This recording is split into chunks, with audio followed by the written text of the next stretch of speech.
Bien, on va commencer si vous le voulez bien. Je vais vous inviter à gagner vos places si vous en trouvez. Il doit en rester quelques-unes.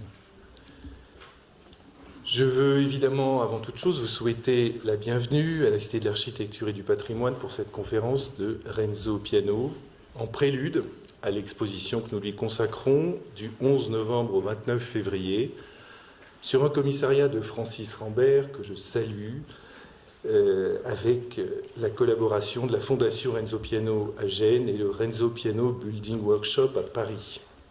Nous avions eu le plaisir d'accueillir... on m'entend pas très bien, comme ça c'est mieux. Oui. Nous avions eu le plaisir d'accueillir Renzo Piano à la Cité de l'Architecture l'an dernier, lors de la soirée que nous avions organisée sur son projet pour la nouvelle école normale supérieure de Cachan sur le campus Paris-Saclay.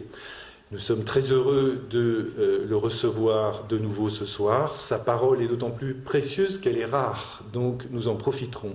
Je veux, avant de la lui donner, dire quelques mots de sa démarche, de cette fameuse méthode piano que l'exposition qui sera inaugurée dans quelques jours mettra en valeur à travers un parcours thématique présentant une sélection de 15 projets récents aux États-Unis, en Afrique, en Europe, dont 5 en France. L'architecture, dit souvent Renzo Piano, est un art frontalier, soumis aux contaminations, constamment nourri par les apports des autres disciplines. Elle est à la fois artisanale et immatérielle, fécondée par son rapport avec l'eau, la lumière, le vent. Elle raconte des histoires, elle fait résonner des chants, elle voisine avec la musique et la littérature.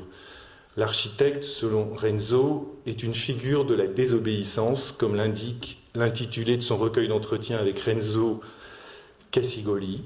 Dans le roman éponyme d'Alberto Moravia, la désobéissance était la condition de la survie, de la renaissance, du désir retrouvé.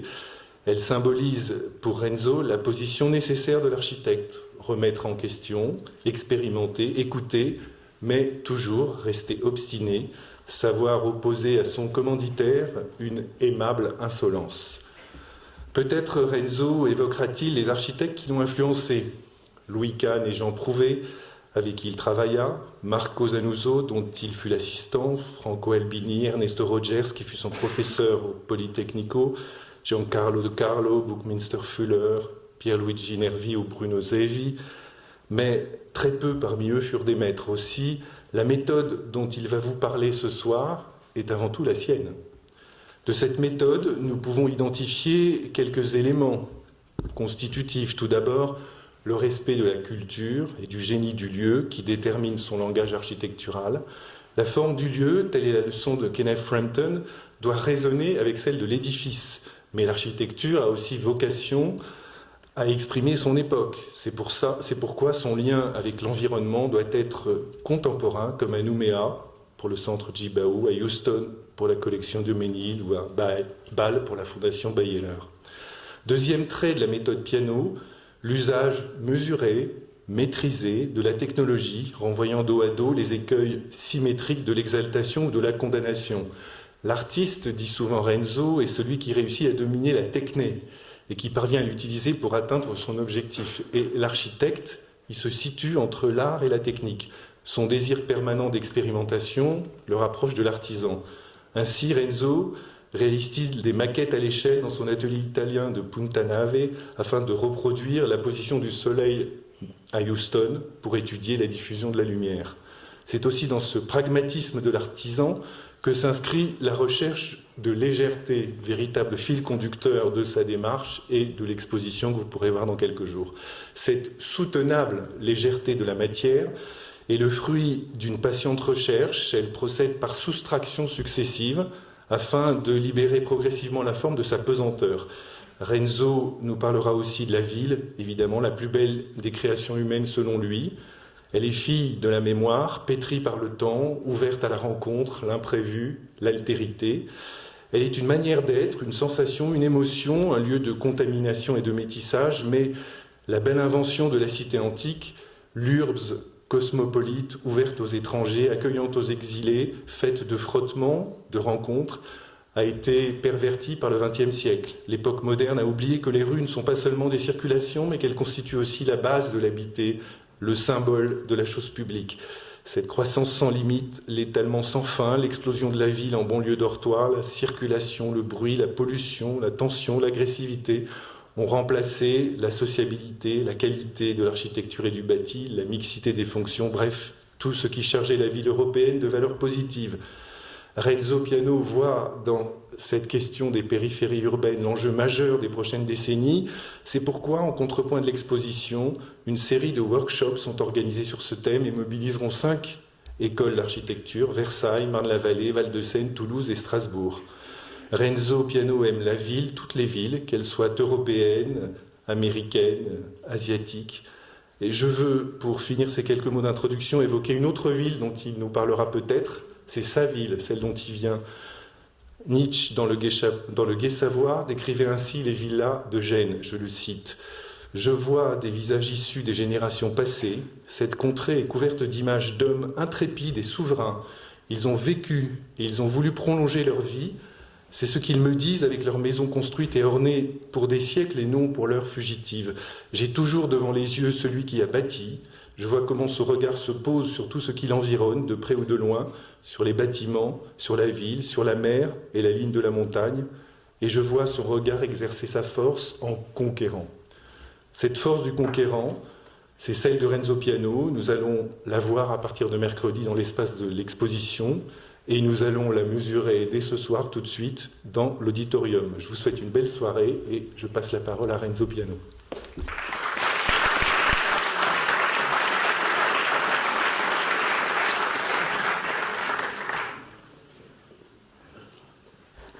Eh bien, merci Guy.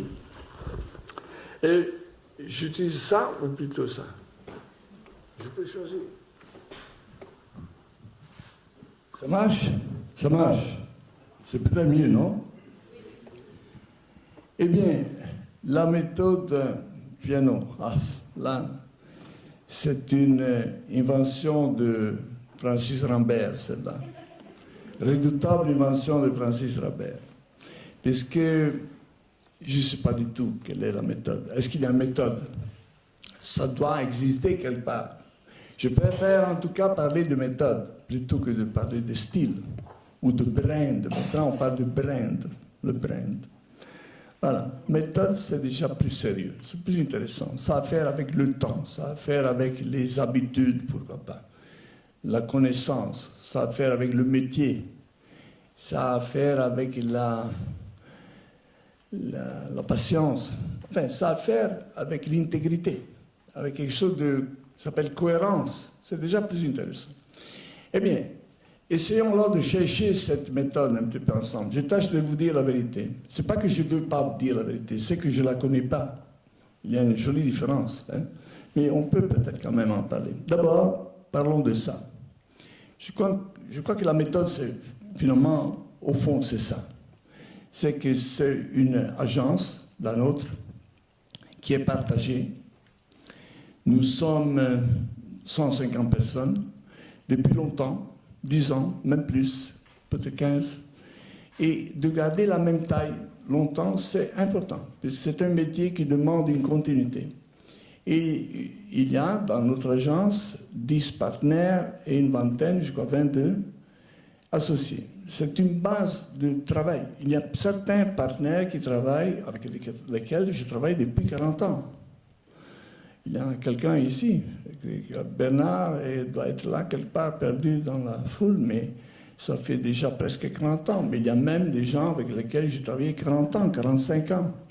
Cette continuité est très importante, puisque ça donne la base de métier. Et vous savez, tout ça, tous ces gens-là, on a tous appris à être à l'heure et rester dans le budget. C'est pas la moindre des choses, puisqu'il y a une sorte d'idée folle que pour être architecte, il faut être un petit peu fou. Mais oui, on peut être fou, bien sûr, mais ça serait pas mal d'apprendre que c'était quand même un métier. C'est comme cuire le pain. Il ne faut pas le brûler, il faut le faire bien, correctement. Chaque matin, à la bonne heure, il faut le faire. Eh bien, là-dedans, il y a tout ça. Il y a quelqu'un qui s'occupe de tout, quelqu'un qui s'occupe seulement de projets. Il y a personne qui s'occupe de garder la comptabilité des idées. Et ça, c'est très important. Il n'y a personne qui garde la comptabilité. Ça, c'est mon idée à moi, ça, c'est l'idée à lui ou à quelqu'un d'autre. Ça, c'est très important. C'est la base d'un travail d'équipe. C'est quand on est content d'être ensemble et on ne s'occupe pas trop de qui a eu l'idée. C'est ça, c'est le partage. Ça, c'est très important. Je sais que quelqu'un va penser sûrement que tout ça, oui, c'est un petit peu trop facile de m'en sortir comme ça. La méthode, c'est l'équipe, d'accord? C'est l'équipe. C'est peut-être encore plus, évidemment. Il faut que j'en parle, peut-être. Mais c'est la base, sûrement, c'est ça. Et après, il y a d'autres choses, un petit peu plus subtiles, un petit peu plus silencieuses. Il y a ça, par exemple. Ça, c'est le chantier de mon père. Moi, je suis caché quelque part. Ça doit être en 1948, peut-être, 50. Il y a beaucoup, je n'étais même pas né à cette époque-là. Mais je suis caché quelque part sur un tas de sable quelque part.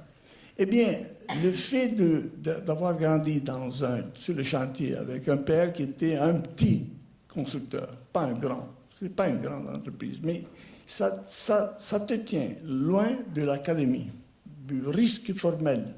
Ça te garde assez longtemps avec l'idée qu'au fond, l'architecture, c'est l'art de construire. C'est bien sûr un art, on l'apprend. C'est pas du tout seulement construire, faire l'architecture. C'est heureusement beaucoup plus que ça, mais c'est pas mal de partir de là. Bien sûr, il y a quelqu'un qui arrive à l'architecture à travers d'autres chemins. Il n'y a rien de mauvais, ça. Mais moi, je suis arrivé à travers ce chemin. Et c'est pour ça, d'ailleurs, que notre agence s'appelle le Building Workshop. C'est comme ça. Le mot anglais, c'est pas la mode. Hein. C'est comme ça depuis 30 ans. C'est pas le dernier. C'est comme ça depuis toujours. Eh bien, il y a un côté là qui nous appartient tous. Il m'appartient. Ça fait partie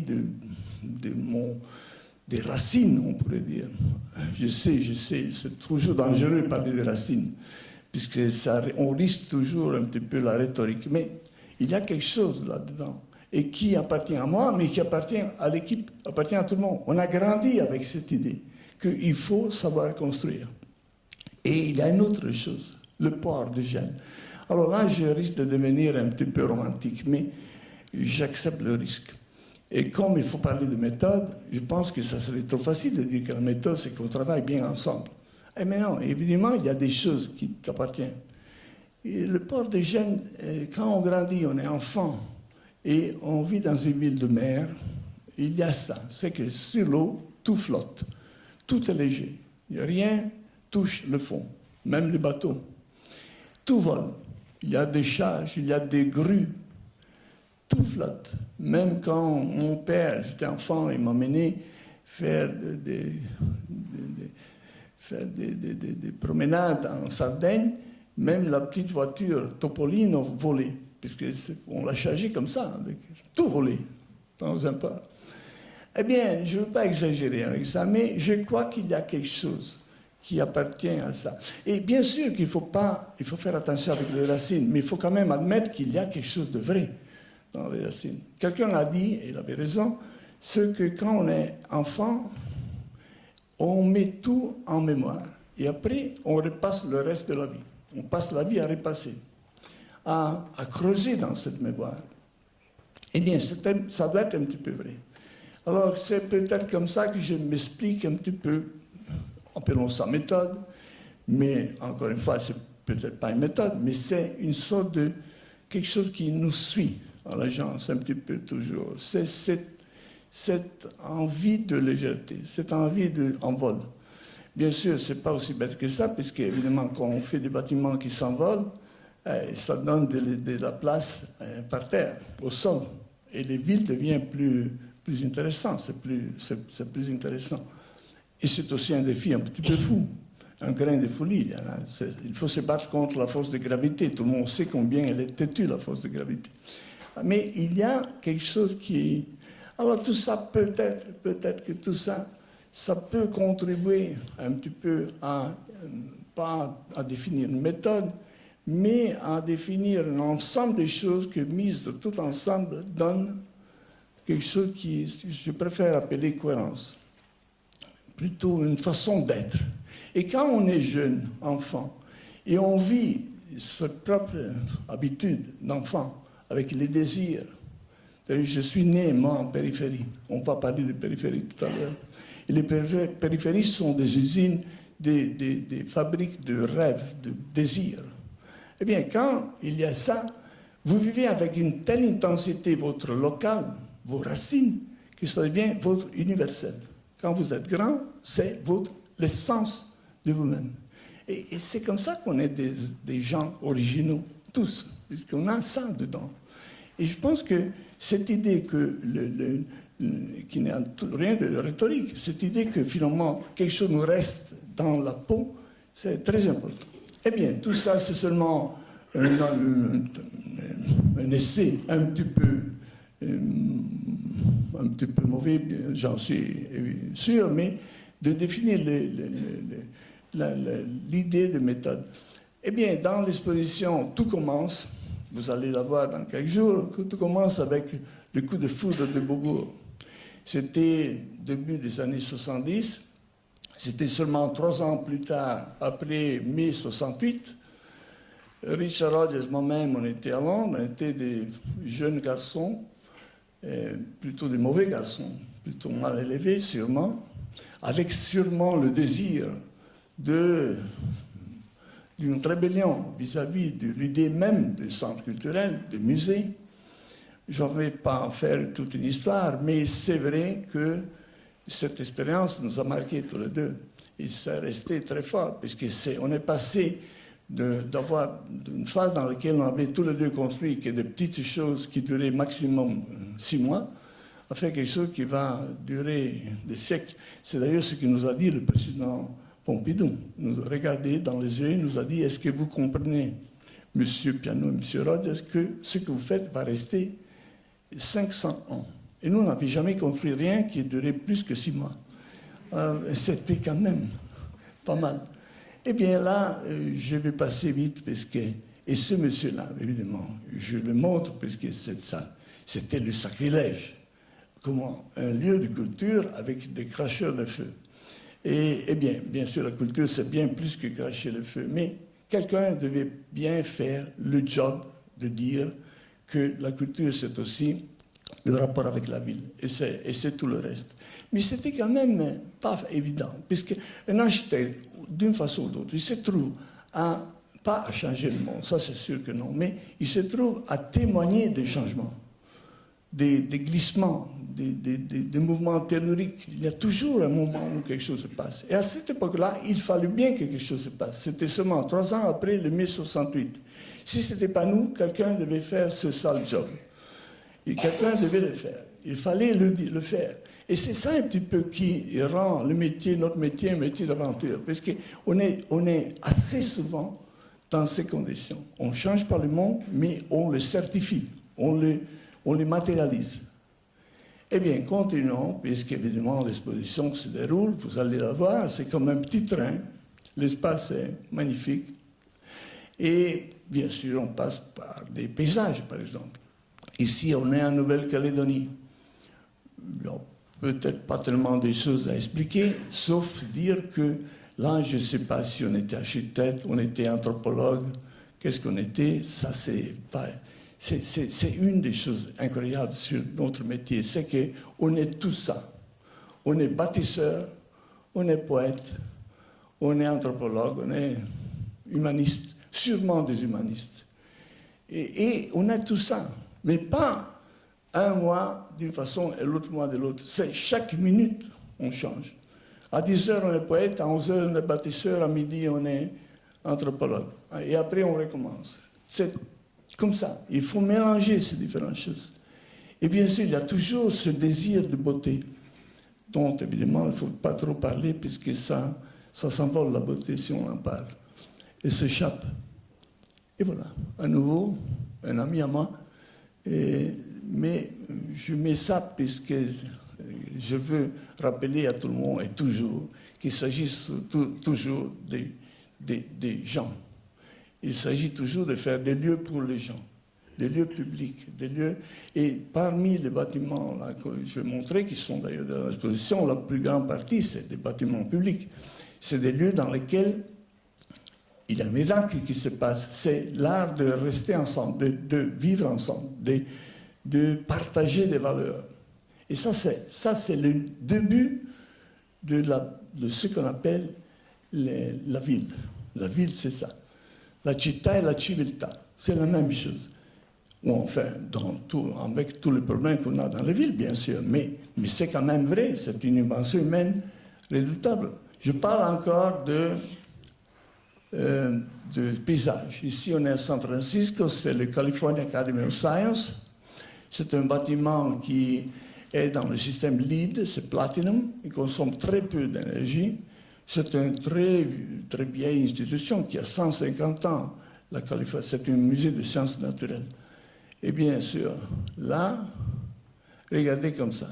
Le toit, il est fait comme ça. Il est fait de 15 000 pièces comme ça.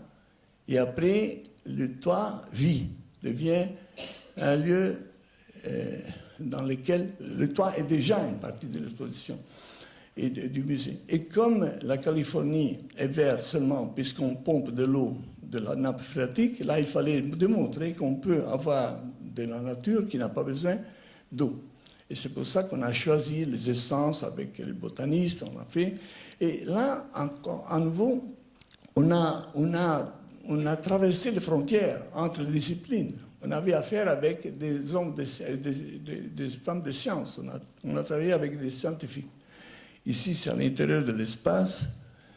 Bien sûr, c'est la fameuse lumière, bien sûr. C'est de ça qu'on parle tout le temps. Il y a une magie dans la lumière.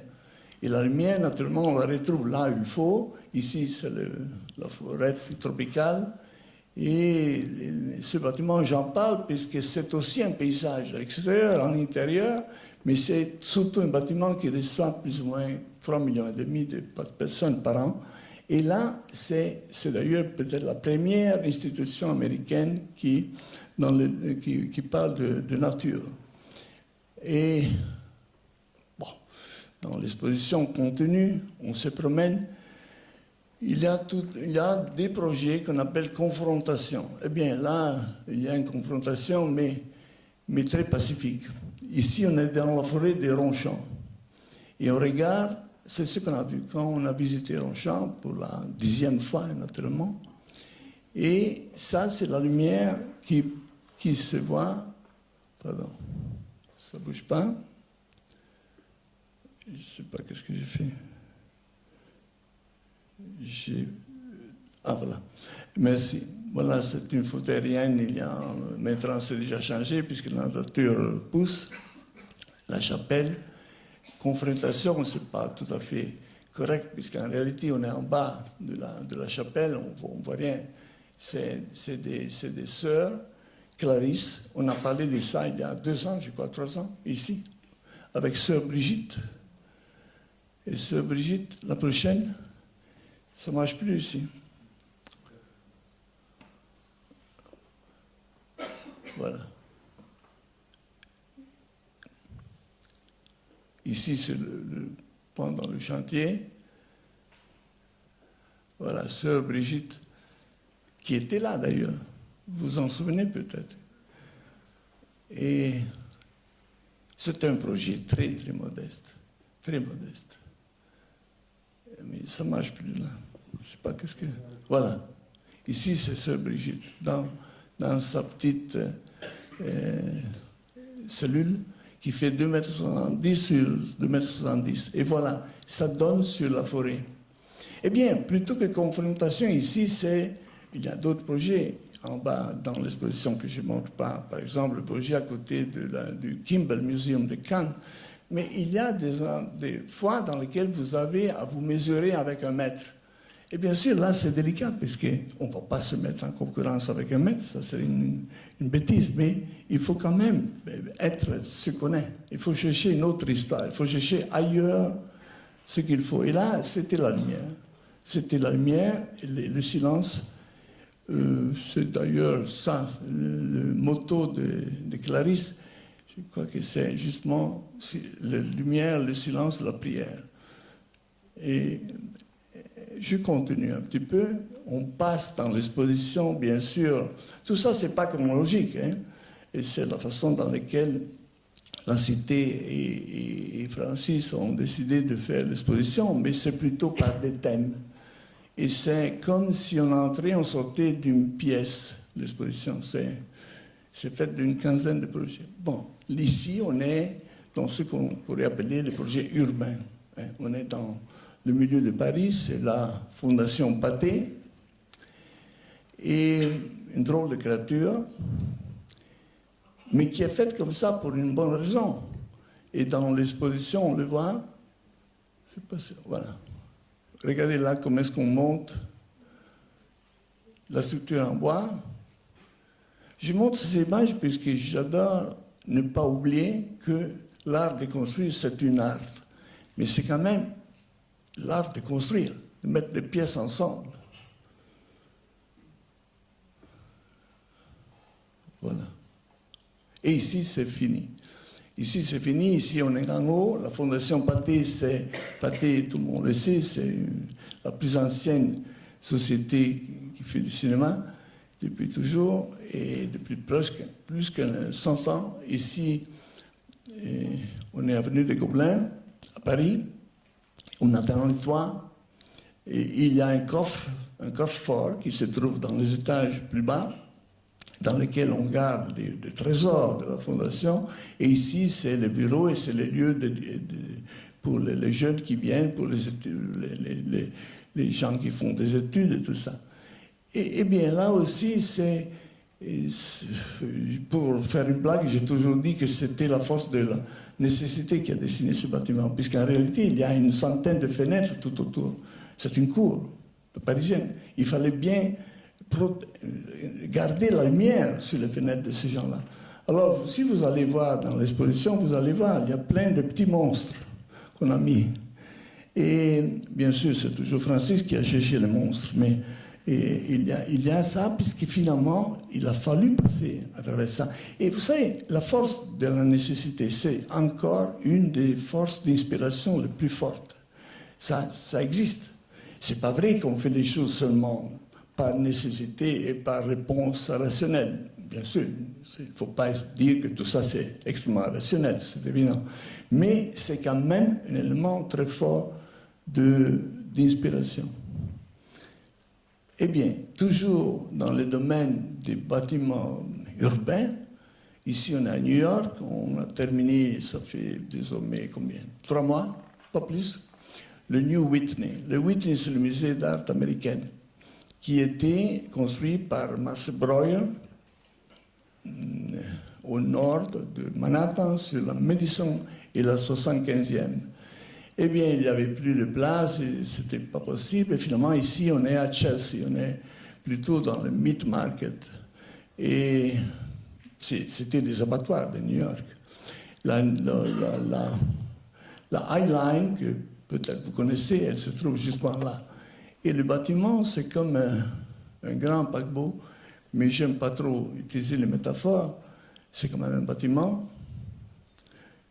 Voilà. Ici, on le voit le soir, je pense que c'est même une photo de chantier encore. Mais le bâtiment flotte sur le sol. Il ne touche pas le sol. Enfin, il touche le sol, évidemment. Il fait 28 000 tonnes. Il ne peut pas voler. Mais c'est un bâtiment qui laisse généreusement le rez-de-chaussée ouvert à la ville. Et après, on monte. Et vous voyez, là-haut, il y a des salles, une sur l'autre. Mais ça, c'est un côté. L'autre côté, c'est là où il y a tous les bureaux. Et ici, il y a des escaliers.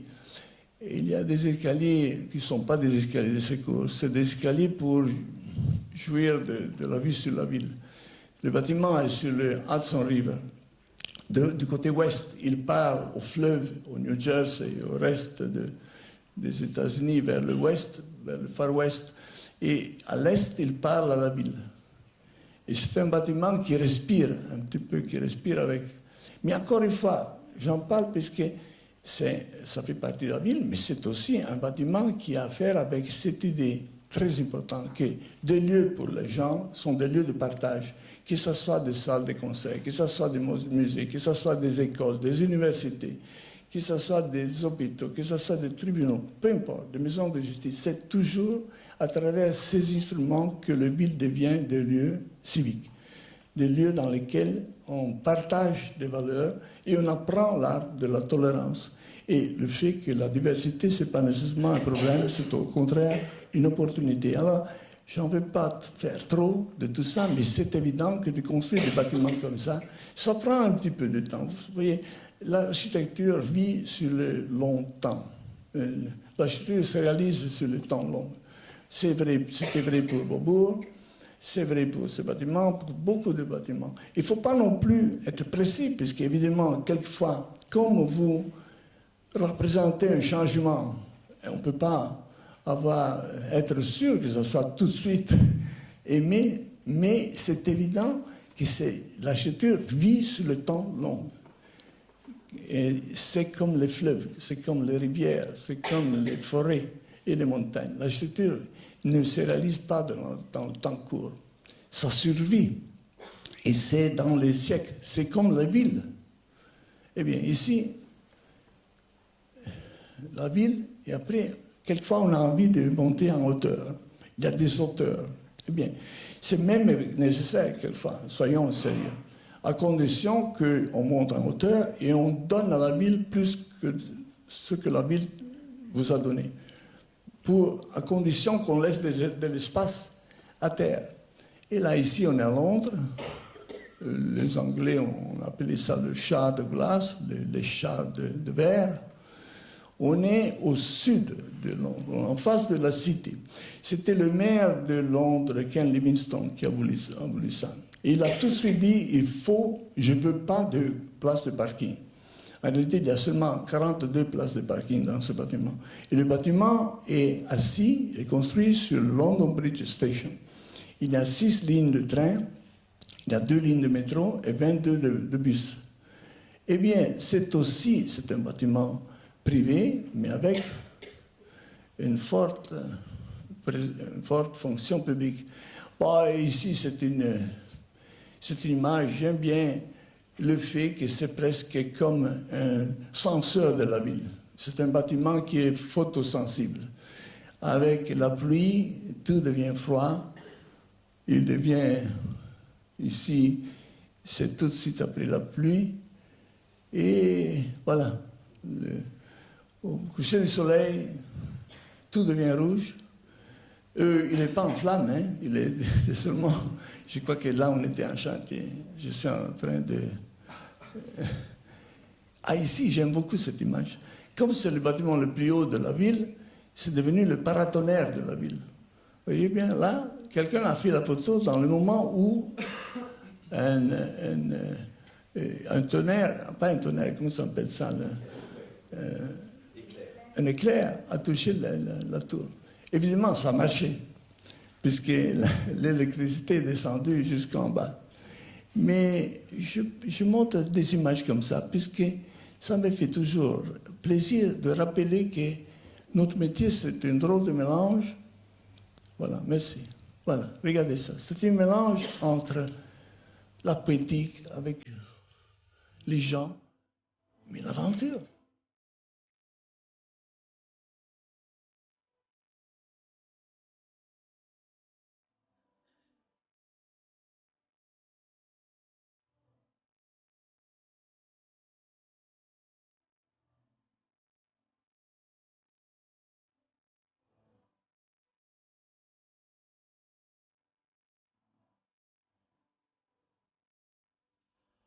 Eh bien, oui, c'était les acrobates qui ont monté les dernières pièces là-haut.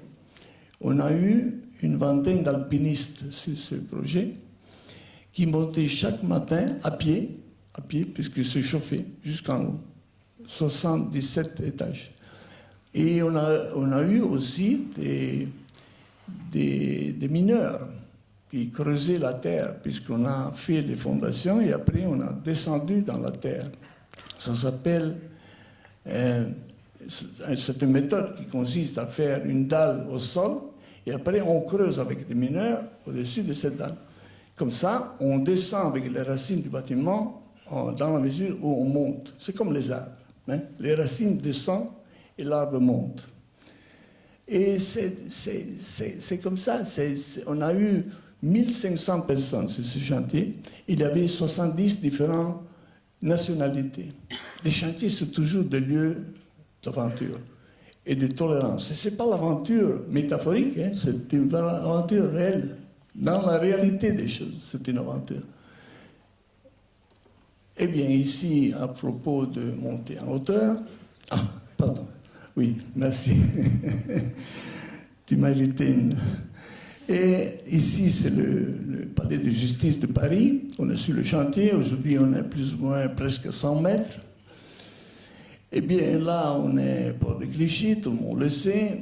Je n'ai pas trop de choses à dire, je ne veux pas non plus, parce que c'est un chantier. Et c'est déjà difficile de parler des projets finis, c'est encore plus difficile de parler des projets qu'on n'a pas finis. Hier, on a passé, avant-hier plutôt, on a passé une bonne demi-journée sur le chantier. C'est un chantier immense. On aura là aussi plus que 1000 ouvriers assez prochainement. Ça marche à une vitesse épouvantable. Encore une fois, c'est l'idée d'amener un lieu public aux abords de la ville. Pas en banlieue, naturellement, on est encore porte de Clichy, c'est plutôt du côté nord de la ville, mais c'est quand même sur le bord de la ville. C'est amener, c'est féconder les abords de la ville.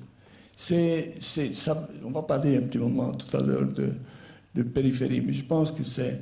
Ici, on est sur la terrasse. On a une terrasse assez importante sur laquelle on plante 400 arbres.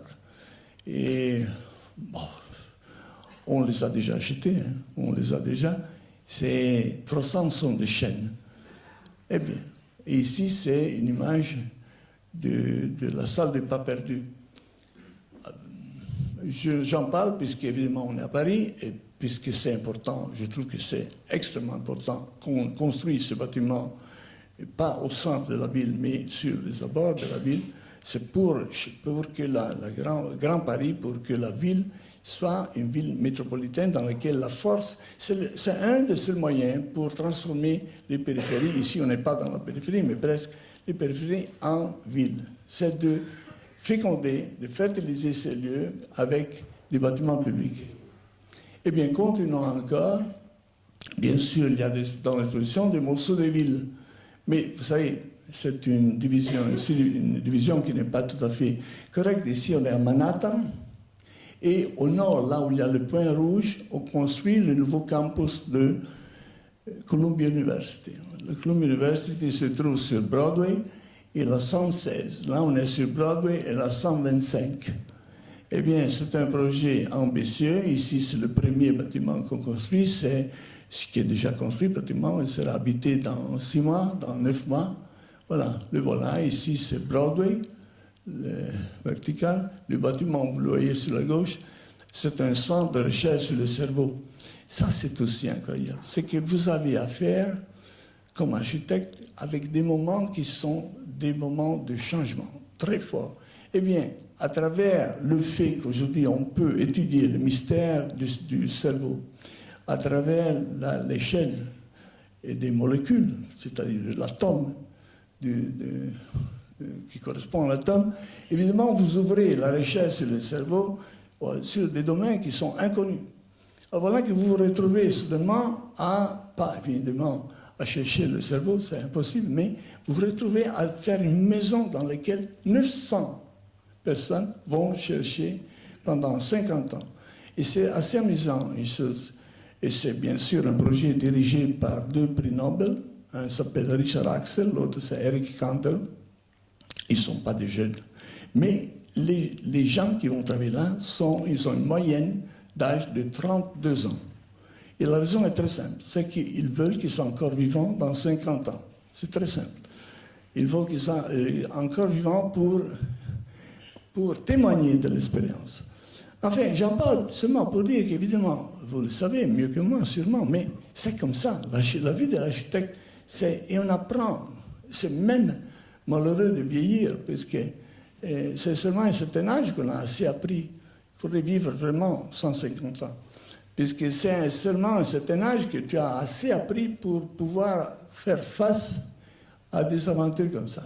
Vous avez compris, le bâtiment, ce n'est pas le haut, hein? Ce n'est pas celui sur la gauche, au centre de l'image. Eh bien, ici, je ne suis pas sûr si ça c'est encore ville ou pas ville, si c'est matière, les matériaux. Oui, c'est vrai. Dans l'agence, on aime beaucoup ce travail. Ici, on est à Valletta. C'est l'entrée de la ville de Valletta. Et c'est la brèche qu'on a construite pour l'entrée dans la ville. Il y avait une porte plutôt monumentale qui était changée 4 fois dans les derniers 3 siècles, mais qui était d'ailleurs démolie par la guerre. Et ici, on a construit le nouveau parlement de Malta, à Valletta. Ici, c'est un des escaliers qui passe à côté, la pierre. Bien sûr, tout le monde le sait, Malta, c'est pierre. Eh bien là, on a travaillé beaucoup sur la pierre. On est même allé chercher les carrières. Une carrière qui était fermée, on l'a réouvert à Gozzo et on a trouvé la pierre. Et on a pris la pierre. On commence toujours comme ça. Et si la pierre respire, vous voyez, on a fait ça. Là, cette idée de faire respirer la pierre, c'est quand même intéressant. Il n'y a rien de plus massif que la pierre. Mais avec les techniques aujourd'hui, on peut effectivement, avec les machines digitales, on peut faire des choses miraculeuses. Mais il faut savoir faire, naturellement. Je parle toujours de projets sur lesquels on a passé des années, avec une obstination, avec une ferme, avec une obstination qui est... Et c'est ça, la méthode, peut-être. C'est une partie de la méthode. C'est l'entêtement sublime qu'il faut avoir, sans lequel on n'arrive jamais au centre des choses. On reste toujours au contour. Il n'y a rien à faire. C'est quelque chose qu'il faut apprendre. Eh bien là, il faut dire que s'il n'y avait pas cet entêtement que j'ose définir sublime, on n'aurait pas fait ça. Et cet entêtement, c'est quelque chose qu'on apprend peu à peu, puisque ce n'est pas tout bêtement être têtu. C'est beaucoup plus que ça. Eh bien, ici, on est en Afrique. C'est un projet qu'on n'a pas encore construit. On commence. C'est un petit hôpital pour des enfants qu'on construit avec Emergency. Emergency, c'est un ami, Gino Strada, qui a fait ça, qui a fondé ça. C'est des médecins. C'est un petit peu comme Médecins sans frontières. C'est des gens qui font comme ça, qui travaillent comme ça, qui vivent dans des conditions difficile. Entebbe, c'est là où vous voyez sur le lac Victoria. Eh bien, c'est un petit projet comme ça. Les murs sont en terre. Et le toit, c'est un capteur solaire. La terre, bien sûr, tout le monde sait, c'est intéressant, mais je vous assure, on peut et on sait faire avec la terre des choses absolument incroyables. Le monde est fait en terre. Les bâtiments du monde, si on regarde comment ils sont construits, presque 2/3 sont faits en terre, et mal, naturellement. Mais on peut aujourd'hui construire en terre d'une façon incroyable, avec très très peu d'additifs. Et ça peut être très beau. Alors je parle de ce bâtiment aussi, là, à propos de matière, puisque ce n'est pas de la nostalgie, ce n'est pas du romantisme, l'idée de faire des choses comme ça. Ce n'est pas non plus de se baisser. Là, l'idée, c'est au contraire d'utiliser la masse de la terre, puisque ces murs font 60 cm, pour empêcher que la chaleur, évidemment, dès qu'elle commence à rentrer, c'est comme dans les maisons de campagne, quand le mur est épais. La masse permet ce petit miracle. Et dès que dans la journée chaude, la chaleur commence à entrer, la nuit revient pour... Mais ça, c'est la masse. Mais après, le toit, lui, il est fait pour capter le soleil. Et là, naturellement, je parle encore une fois d'un bâtiment qui est pratiquement zéro émission, enfin, avec des émissions très réduites. Bon, c'est des images. Eh bien, alors là, je vais quand même terminer, puisque je sais que quelqu'un va poser des questions. Et je vais encore dire une chose, méthode. Et peut-être aussi le fait qu'à l'agence, on a fait une fondation, une petite fondation. Ça a l'air d'être très important, ce n'est pas important du tout, c'est nos petits sous, on ne demande rien à personne, mais on a chez nous, chaque année, une vingtaine d'étudiants qui viennent du monde entier. En italien, ça s'appelle bottega. La bottega, c'est l'art d'apprendre en faisant les choses. Et c'est peut-être un petit peu le prix qu'on paye du fait qu'on n'enseigne pas dans l'université. J'aimerais bien le faire, mais c'est comme ça. C'est trop tard. Mais l'idée de faire asseoir chez nous, avec nous, à la table, des jeunes qui restent 6 mois, et qu'on paye naturellement, et qui viennent de partout dans le monde. Ils viennent d'Afrique, ils viennent de Chine, ils viennent d'Amérique du Sud, du Nord, ils viennent de partout. Eh bien, l'idée, c'est qu'on partage des choses. Et vous savez, avoir des jeunes toujours, ce n'est pas un geste seulement de générosité, puisqu'on donne, c'est vrai, mais on prend beaucoup aussi. On prend beaucoup. Et on a du mal à dire des bêtises aux jeunes. Ils te repèrent tout de suite. Vous savez bien. Et ils s'aperçoivent tout de suite que c'est des bêtises. On a honte de dire des bêtises. Et alors là, on approche un petit peu la vérité. Et l'idée d'avoir une petite fondation comme ça, c'est bien. Et c'est aussi la raison pour laquelle... Et c'est pas seulement ça, c'est aussi le fait. Vous voyez, là, c'est nos archives. Et l'exposition, d'ailleurs, que vous allez voir en bas, c'est en bas plutôt en haut, c'est d'ailleurs ça. C'est rien d'autre que les archives qu'on amène et qu'on met un petit peu en ordre. Mais l'idée de mémoire dans le genre, c'est peut-être aussi méthode. Est-ce qu'on peut appeler ça une partie de la méthode? C'est de ne pas oublier. La méthode en tant qu'habitude. Pas mauvaise habitude, bonne habitude. La méthode habitude, mais avec le sens d'aventure, avec la conscience que chaque fois c'est différent. On peut pas il faut vraiment, comme architecte, être un petit peu bête pour se répéter, franchement. Puisqu'on a toujours en face de nous une chose différente. Mais ce que, évidemment, ça fait partie de vous, c'est votre histoire, c'est la connaissance, on pourrait même appeler cohérence ou peut-être encore mieux, intégrité. Il y a l'intégrité. C'est quelque chose qui compte énormément. C'est vrai dans une personne, c'est vrai dans un atelier, c'est vrai dans un groupe de personnes, c'est vrai un petit peu partout. Eh bien là c'est ça. Là, c'est nos archives aussi, encore. Vous voyez, c'est toujours étonnant voir combien de choses on a fait quand on est, comme on est nous, on continue à travailler toujours au même rythme, c'est un petit peu toujours la même taille, et avec beaucoup de, bon, peut-être là on pourrait dire méthode, oui, avec beaucoup de continuité. Mais vous savez, on ne parle pas beaucoup entre nous. On ne dit jamais la même chose. On est toujours d'accord, mais on ne dit jamais la même chose. Ça me rappelle d'ailleurs un petit village gallois quelque part dans les bandes dessinées. Et c'est un petit peu comme ça chez nous. On ne dit jamais la même chose, mais on est toujours d'accord. Et je crois que ça fait partie du fait qu'évidemment, on creuse dans la même carrière. On creuse dans la même mémoire. Et ça, c'est notre carrière. Eh bien, maintenant, je vais vraiment terminer, mais encore avec une image qui n'a rien à faire avec tout ça. Vous savez, en Italie, qui est un pays que j'adore, et je m'en fous, mais je l'adore, il y a une drôle d'habitude. En fait, ce n'est pas une habitude, c'est la constitution italienne. Quand elle était faite après la guerre, ils ont décidé de garder dans le Sénat italien des sénateurs à vie. À tout le monde, ça va vous passer sûrement à un certain moment de votre vie, ils vont vous faire sénateur à vie, c'est sûr. Et finalement, on m'a fait sénateur à vie en Italie, il y a 3 ans.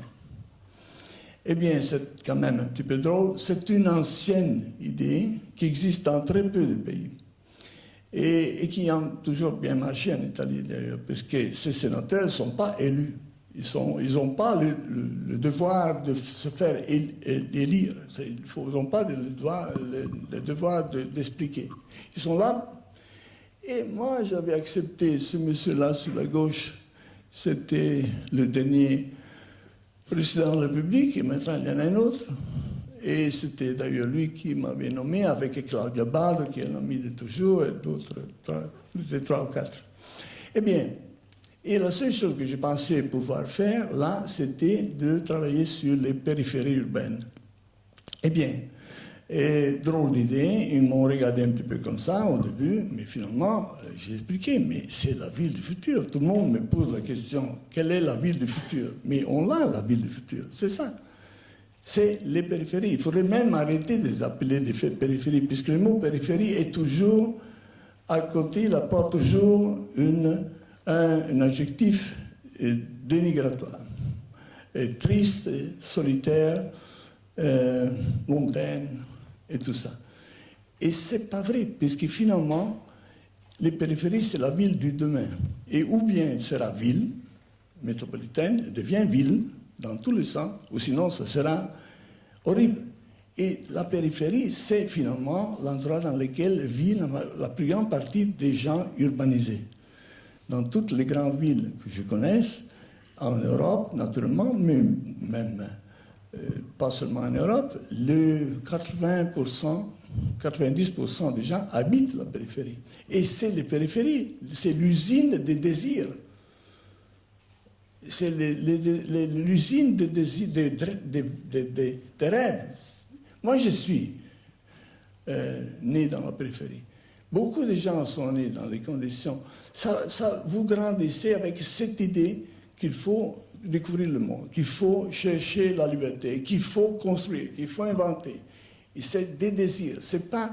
J'ai rien contre le centre historique. Au contraire, j'adore le centre historique. Dans les années 60, 70, il y avait une grande bataille partout en Europe pour sauver le centre historique. Elle a gagné cette bataille, même trop, puisque désormais le centre historique devient de plus en plus comme des centres commerciaux. Élégants, chics, on voit que des gens qui vendent des chemises, des choses comme ça, c'est quand même un petit peu triste. Mais enfin, on a quand même sauvé, on a quand même su faire. Moi, j'ai fait très peu, mais j'ai travaillé avec UNESCO pas mal de temps pour ça aussi. On a fait des choses. Mais ça, c'est une bataille qui était plus facile, puisque les centres historiques sont photogéniques, ils sont beaux. Mais les périphéries ne sont pas photogéniques. Elles sont belles, mais elles ne sont pas photogéniques. Il y a une beauté cachée. Il y a une beauté pour laquelle elles ne sont pas été construites. Mais il y a cette beauté. Et ce n'est pas seulement dans les yeux des gens. Et déjà, c'est comme ça, c'est sûr. Puisque c'est les désirs, c'est les gens. Il y a dans le bien et dans le mal, naturellement. Dans le bien et dans le mal. Mais c'est aussi beauté, oui, pure beauté. Il y a des endroits, il y a des lumières, il y a de la nature, il y a de l'espace, il y a des rivières, il y a des choses qu'on peut faire. Cette beauté fameuse, elle appartient aussi aux périphéries. Alors finalement, c'est comme ça que j'ai commencé, ça fait 3 ans. Et naturellement, Francis, il est tout de suite venu. Et il a pensé, génial d'ailleurs, d'inviter, je suis passé tout à l'heure, des écoles, des enseignants à faire ici, à côté de l'exposition, un laboratoire. Eh bien, c'est magnifique. Merci, c'est une idée géniale, puisque l'architecture, c'est ça aussi. C'est l'art de changer le monde, enfin. C'est le désir fou, complètement fou, de changer le monde. Mais on y arrivera. Peut-être une personne à la fois, mais on y arrivera. Bon, merci beaucoup alors de tout.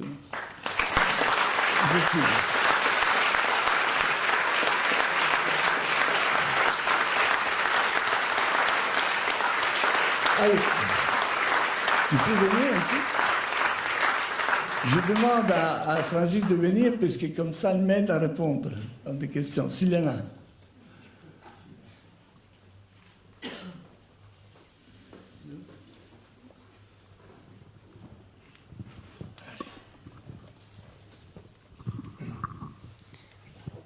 Oui, bonsoir. On va prendre quelques questions. J'invite tout le public à être très concis dans les questions, de façon à ce qu'il y en ait beaucoup, très riches, et que Renzo puisse répondre. Je ne sais pas en quoi je peux l'aider, mais parce que vous avez vu à quelle séduction il peut s'adresser à vous. Donc, allez-y, adressez votre question de la manière la plus claire possible. Il n'y a pas de question. C'est impossible. Il y a une question. Un homme en rouge que je crois reconnaître. Qui vient du centre Pompidou. Il y a une voix de stentor, on l'entend de très loin. Approche-toi, approche-toi.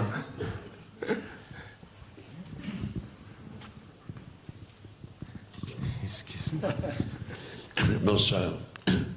Moi, Jean de Thiers, je suis commissaire d'exposition. J'aime pas le terme, mais c'est comme ça pour l'architecture au Centre Pompidou pendant 30 ans, et puis maintenant avec Jacques Lang. J'ai remarqué une chose extraordinaire. Le moment où tu as été le plus enthousiaste dans ton exposé, c'est en parlant de ton petit bâtiment en terre en Ouganda. Et donc, ça m'intrigue beaucoup. Et je voudrais rappeler brièvement un texte dont tu es l'auteur avec ton équipe, que tu as publié il y a 6 ans, en disant « Aujourd'hui, à l'âge du développement durable, l'usage de la terre crue en architecture apparaît comme une évidence, puisque cette ressource naturelle est le matériau le plus répandu et disponible, mais aussi une matière riche et belle. Depuis 3 décennies, le groupe Cratère Écriture de Grenoble a su valoriser au mieux ce matériau et prouver ses vocations et ses atouts. Le Cratère et nous, donc vous, l'équipe, nous appartenons à la même famille, ce qui est magnifique. Celle des constructeurs amoureux de la matière et des matériaux, celle des constructeurs fascinés par leurs propriétés et leurs possibilités. Nous saluons donc le sérieux savoir-faire de l'équipe Cratère, qui, sans se laisser détourner par les pièges et les vanités de l'architecture, ont su observer et comprendre les architectures vernaculaires en terre du monde entier et en tirer l'essentiel, notamment à travers leurs recherches scientifiques, pour nous donner, et venant de toi, c'est quelque chose d'extraordinaire, des leçons de modestie et d'usage vis-à-vis de la réalité et de la matière. Mais alors la fin du texte, c'est un véritable orgasme. Ce sont eux qui ont de l'avance. Ce sont eux qui ont de l'avance, ce sont eux qui montrent le chemin. L'équipe du Cratère et leurs travaux méritent une reconnaissance universelle justifiée. On leur doit un savoir-faire indispensable dans la pensée architecture contemporaine. Je crois que jamais aucun auteur, surtout de ton niveau, n'a fait un éloge aussi extraordinaire d'une équipe d'architectes fort méconnus et d'un matériau. Donc ma question est triple. Pourquoi est-ce que tu es amoureux de la Terre? Pourquoi est-ce que tu es amoureux du Cratère? Et est-ce que tu peux nous expliquer un peu plus pourquoi tu as choisi ce matériau en Ouganda? J'aime Cratère parce que c'est des gens géniaux. C'est des chercheurs. C'est des chercheurs. C'est très bon. Ils ont un travail, ils font un travail énorme avec les jeunes. Ils apprennent la modestie.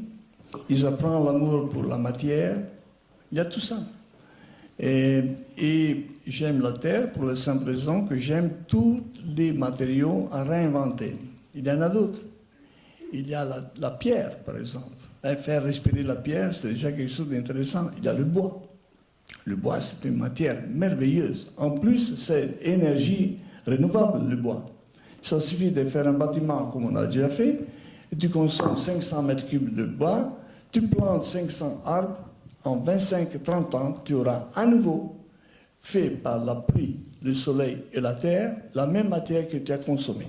C'est-à-dire, tu as travaillé pas seulement avec du matériel recyclable, mais du matériel qui s'est renouvelé.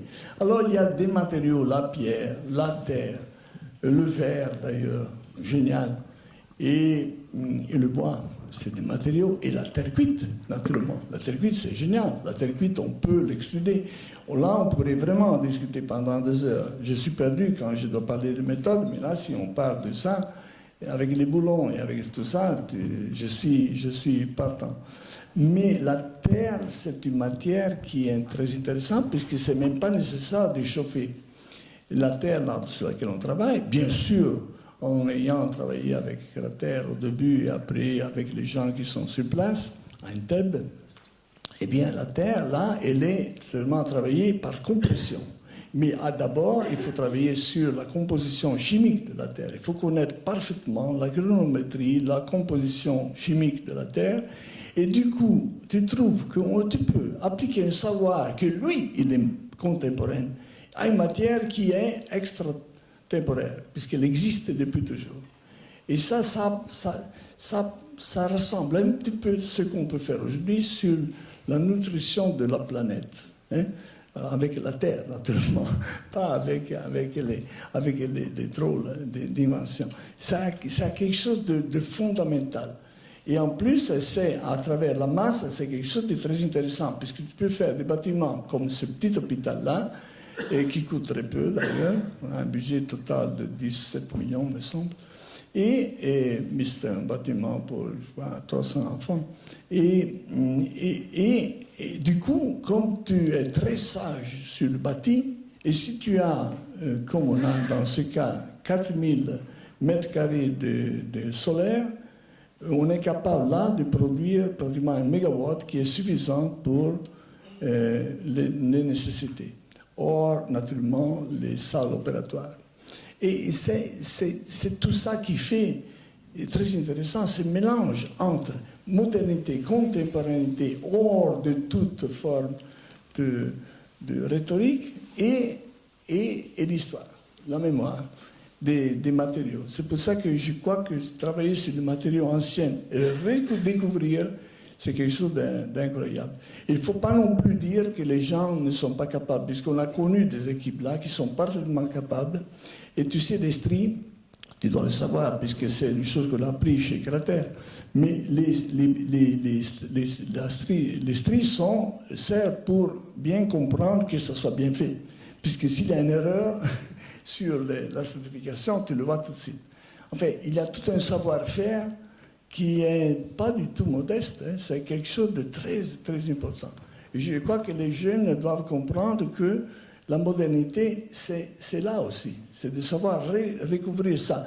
Et c'est pour les jeunes qui font l'architecture, pour les jeunes qui s'occupent, par exemple, de nutrition de la planète, c'est l'art de produire ce qui est nécessaire par la Terre. Enfin, il y a plein de choses qui, dans notre monde, doivent être réétudiées avec cet esprit.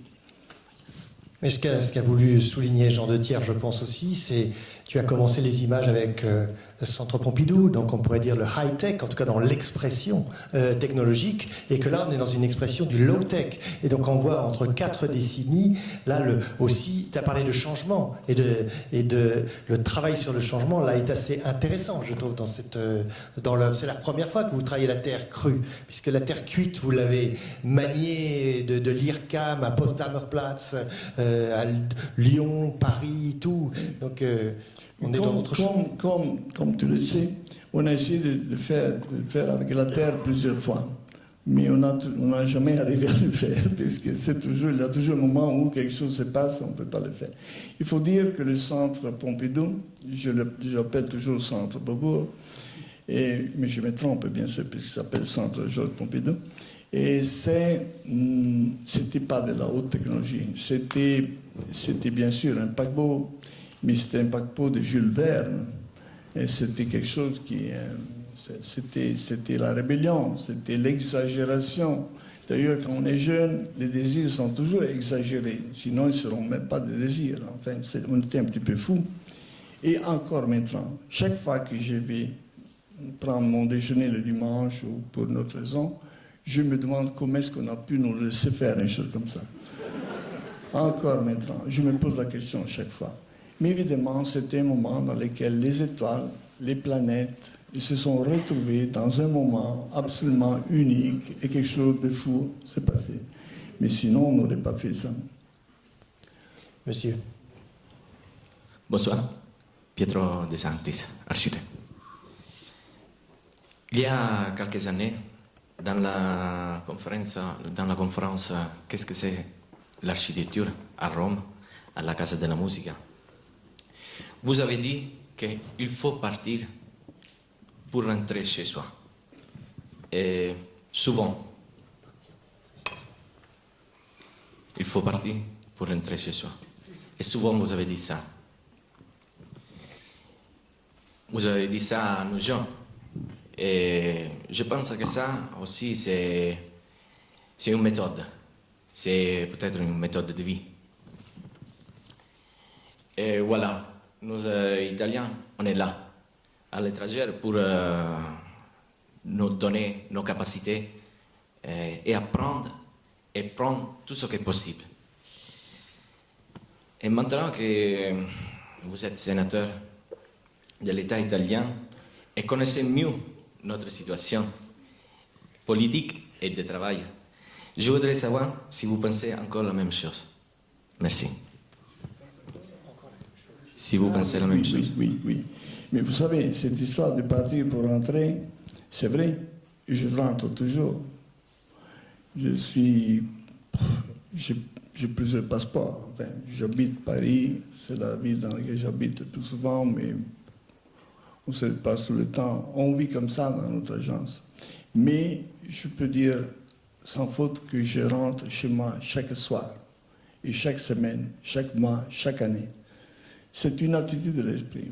C'est la façon de passer les journées. Je passe la journée, on travaille. Il y a un moment où on rentre chez soi. Il y a quelqu'un qui a écrit ça, d'une façon meilleure de comment je le dis, mais c'est dans notre... Il y a un moment de silence. On rentre chez soi parce qu'il y a un chez soi. Mais c'est tellement intime que c'est difficile à dire. Mais moi, je le fais. Il y a un moment où le soir, je rentre chez moi. C'est pas grave si je suis à Paris, si je suis à Gênes, si je suis à New York, je suis où, je rentre chez moi. Et l'architecte est un petit peu quelqu'un qui doit avoir cette habilité, puisqu'un architecte qui construit à New York, il doit être new-yorkais. Et un architecte qui construit à Berlin doit être berlinois.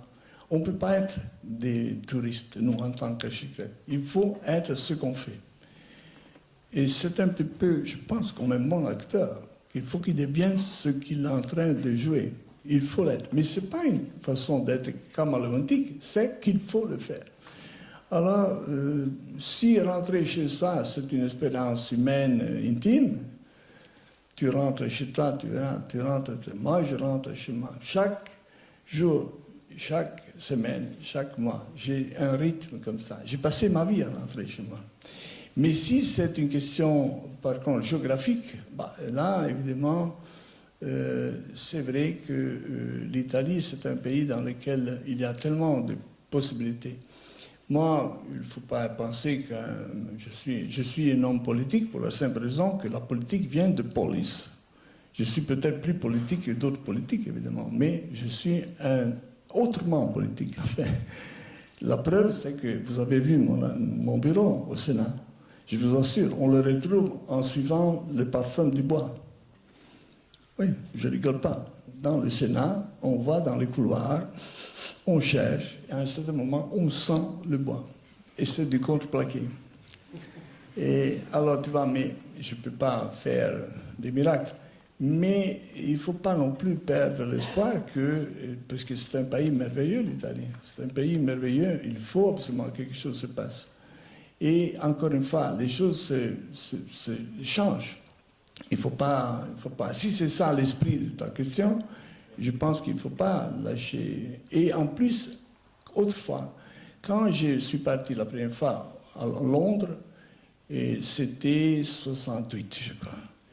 Eh bien, c'était à l'étranger. Je partais à l'étranger. Aujourd'hui, on se déplace entre Paris, Londres, Milan, tout ça, c'est un pays. L'Europe, c'est quand même une invention géniale, je trouve.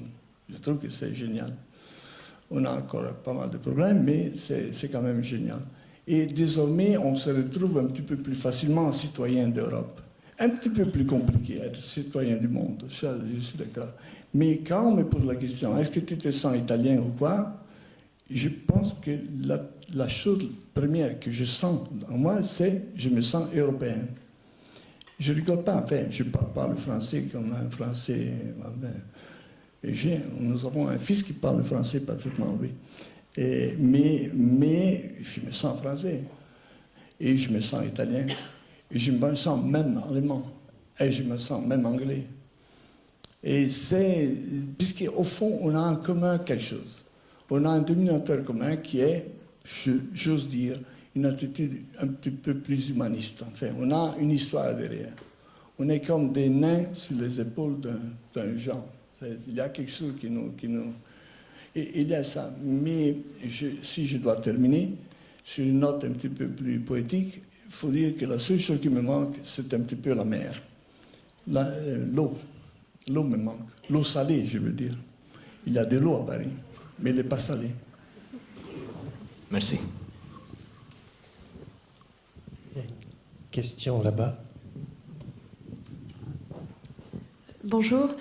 J'imagine que vous devez avoir beaucoup de propositions de projets et je me demandais comment est-ce que vous choisissez de travailler ou pas sur un projet. Comment est-ce que vous décidez Comment je choisis? Ah oui, c'est très simple. Est-ce qu'on a le temps de le faire ou non? C'est plus ou moins ça. Il n'y a pas tellement de secrets. Vous voyez, l'idée qu'il ne faut pas grossir trop, il ne faut pas maigrir trop, c'est une idée qui vient très simplement du fait qu'il faut faire un petit peu moins de ce qu'on pourrait faire.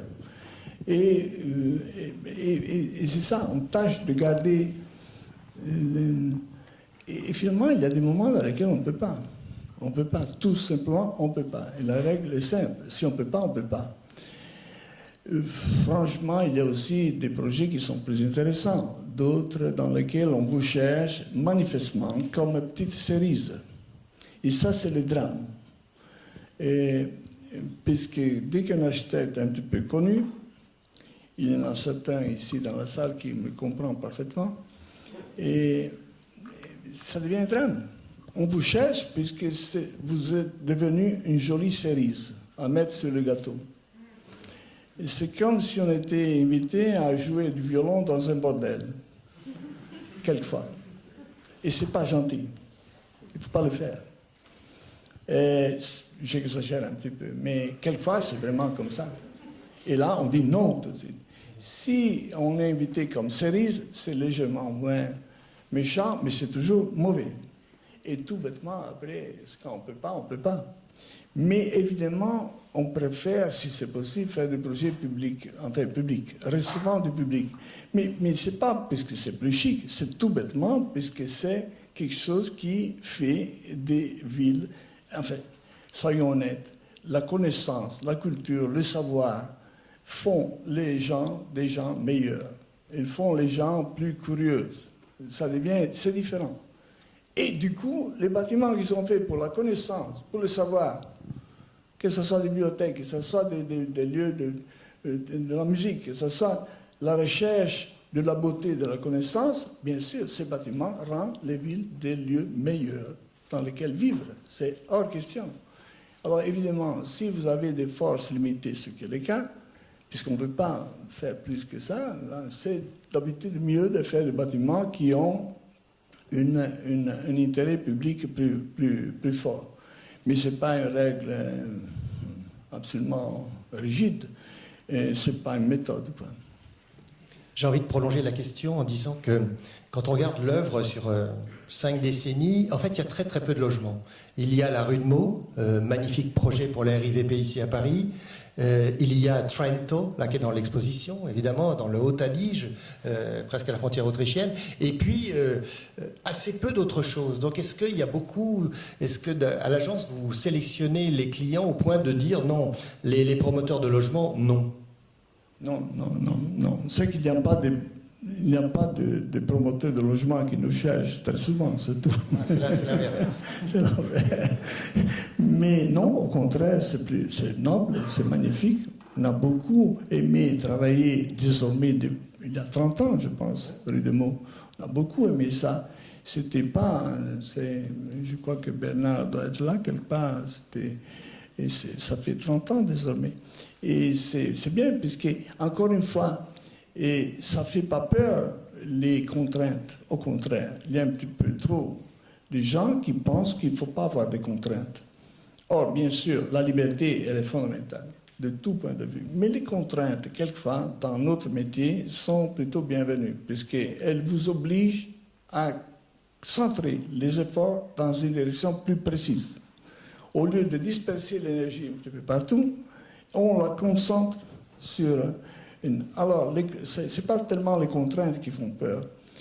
Et peut-être que, je ne sais pas, on a fait des logements. On a fait des logements à Berlin, on a fait effectivement des logements de rue de Meaux. On n'a pas tellement fait de logements de luxe. Oui, dans le Char de Voulas, il y a 8 étages avec 7 appartements, mais là, c'est ridicule. Sur 77 étages, c'est pas ça. Mais sinon, on a déjà fait des logements. Mais le logement qui est plus intéressant à faire, c'est le logement avec un coût bas. On a fait du logement à Londres aussi, Mais évidemment, c'est un terrain de recherche absolument merveilleux, mais on n'arrive pas à tout faire. Et surtout, il n'y a personne qui nous pose la question vraiment de façon sérieuse. À moins qu'il y ait quelqu'un dans la salle. Autre question? Ah, Jean, c'est la deuxième, il ne faut pas abuser. C'est pas sur la terre du tout. Je pense qu'une des qualités les plus extraordinaires qu'on te reconnaît, c'est d'être systématiquement capable, désireux de comprendre le génie du lieu, de l'exalter, de le transposer dans d'autres termes. Et en même temps, c'est extraordinairement rare dans la production moderne et contemporaine. Donc je pense qu'il serait fascinant pour nous tous si tu pouvais expliquer un peu plus comment toi, tu ressens à la fois au cœur et à l'esprit ce qu'est le génie du lieu. Comment ça t'est venu, ce sens-là? Parce que ça m'étonnerait qu'on t'ait appris à l'école. Donc comment est-ce que ça a grandi en toi? Est-ce que c'est des lectures? Est-ce que c'est des parcours, des promenades? Est-ce que c'est... Comment c'est venu? Non, mais c'est une facette essentielle de ton génie. Donc on veut comprendre. Tu m'obliges à devenir romantique, tu m'obliges. Et oui, il y a peut-être quelque chose qui a à faire avec le fait que j'ai grandi dans une ville de pierre. Et Gênes. Et Paul Valéry a écrit « Gênes, c'est une carrière d'ardoise ». C'est ça, d'ailleurs, quand tu la vois. C'est comme ardoise dans laquelle on a coupé des ruelles. Et bien sûr, il y a un génie du lieu dans les villes historiques. Tu grandis avec cette idée. Mais le génie du lieu, c'est aussi dans la mer, libre, c'est dans le port. Je crois que, pour revenir à l'agence, on a perdu un petit peu ceux qui sont mes racines ou les racines de mes partenaires, de mes associés, des gens de l'agence, puisqu'on sait, encore une fois, il y a beaucoup de gens. Nous avons une agence avec, je crois, 16 ou 17 différentes nationalités. Mais on n'a pas choisi ça pour le plaisir. C'est que c'est comme ça. Chacun amène sa façon d'être. Chacun amène ses racines. Et finalement, à un moment donné, on ne comprend plus rien. Enfin, mais je crois que tout le monde a appris un petit peu dans l'agence l'art de l'écoute. Et c'est peut-être l'art la plus difficile. Malheureusement, l'impossible à apprendre dans les écoles, puisqu'il faut l'expérience. Et écouter, ça ne veut pas dire seulement écouter les gens, il faut aussi écouter les lieux. Les lieux parlent, ils ont toujours des histoires à raconter. Sauf qu'il faut se balader un petit peu en silence. Et les lieux n'aiment pas trop le bruit. Il faut essayer de... Et quelquefois, c'est plus facile quand les lieux parlent plus facilement quand il y a beaucoup plus de mémoire. Mais quelquefois, les lieux n'ont aucune mémoire. J'ai déjà raconté, mais quand on a fait l'aéroport de Kansai au Japon, qui n'est pas d'ailleurs dans l'exposition, je crois.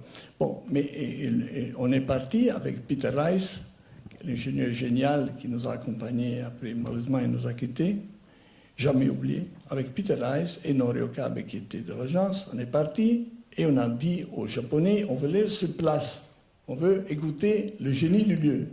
Eh bien ils nous disent, mais il n'y a pas de lieu, il n'y a pas d'île, il n'y a rien, c'est la mer.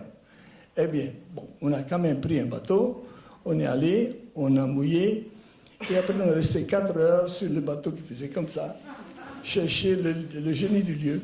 Mais évidemment, c'est pas aussi bête que ça, puisqu'il y a toujours quelque chose. Et c'est plus facile quand tu as plus de contraintes.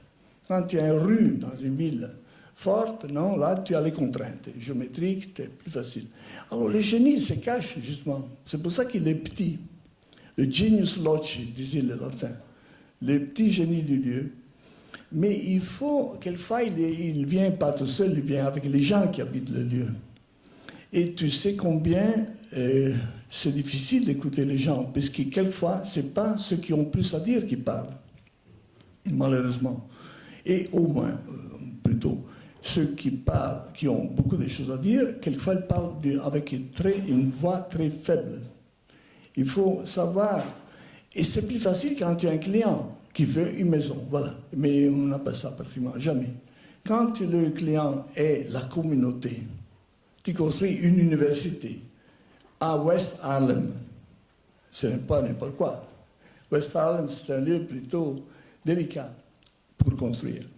Eh bien, mettons le bruit qu'il faut entendre, le son, les voix, sont des voix qui sont quelquefois déguisées. Il faut savoir écouter. Alors, je confonds assez volontiers l'écoute des voix et l'écoute des lieux. Mais, en tout cas, on a appris à l'agence, on a presque une règle d'or, c'est qu'il faut garder les mains dans les poches au début d'un projet. Il ne faut pas se presser à dessiner, puisqu'on risque de dessiner sur la base de quelque chose qui est...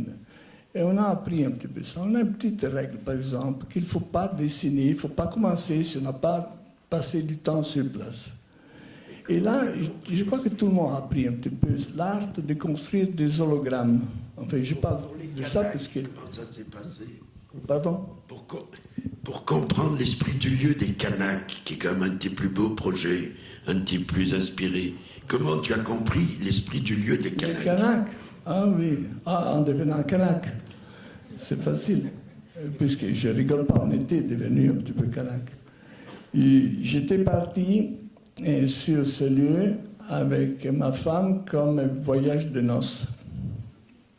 Et je l'ai eu naturellement comme d'habitude, puisque c'était un voyage de noces un petit peu drôle, mais après on était parti. Et on a passé 3-4 jours. C'était un concours d'ailleurs, c'était un concours. Ah, mais ce n'est pas tellement difficile, puisque on sent tout de suite le bruit du vent, les alizés, l'idée que les bâtiments font une musique, ils ont un son à eux, et qui dépend de l'échelle, de tout ça. Et le rapport avec la beauté de l'eau, des lieux, c'est quelque chose qui saute tout de suite. Et je crois que c'était pas... Et en plus, franchement, je ne suis pas sûr que ce soit de l'architecture. C'est presque un travail d'anthropologue. Puisque, d'ailleurs, on a travaillé avec des anthropologues, avec Abel Bensin et d'autres gens. On a beaucoup travaillé avec eux. Mais chaque fois, c'est quelque chose de différent. Mais ça passe toujours avec une chose, le silence. L'idée qu'il faut prendre un petit peu de temps. Il ne faut pas se presser. Il faut laisser venir un petit peu.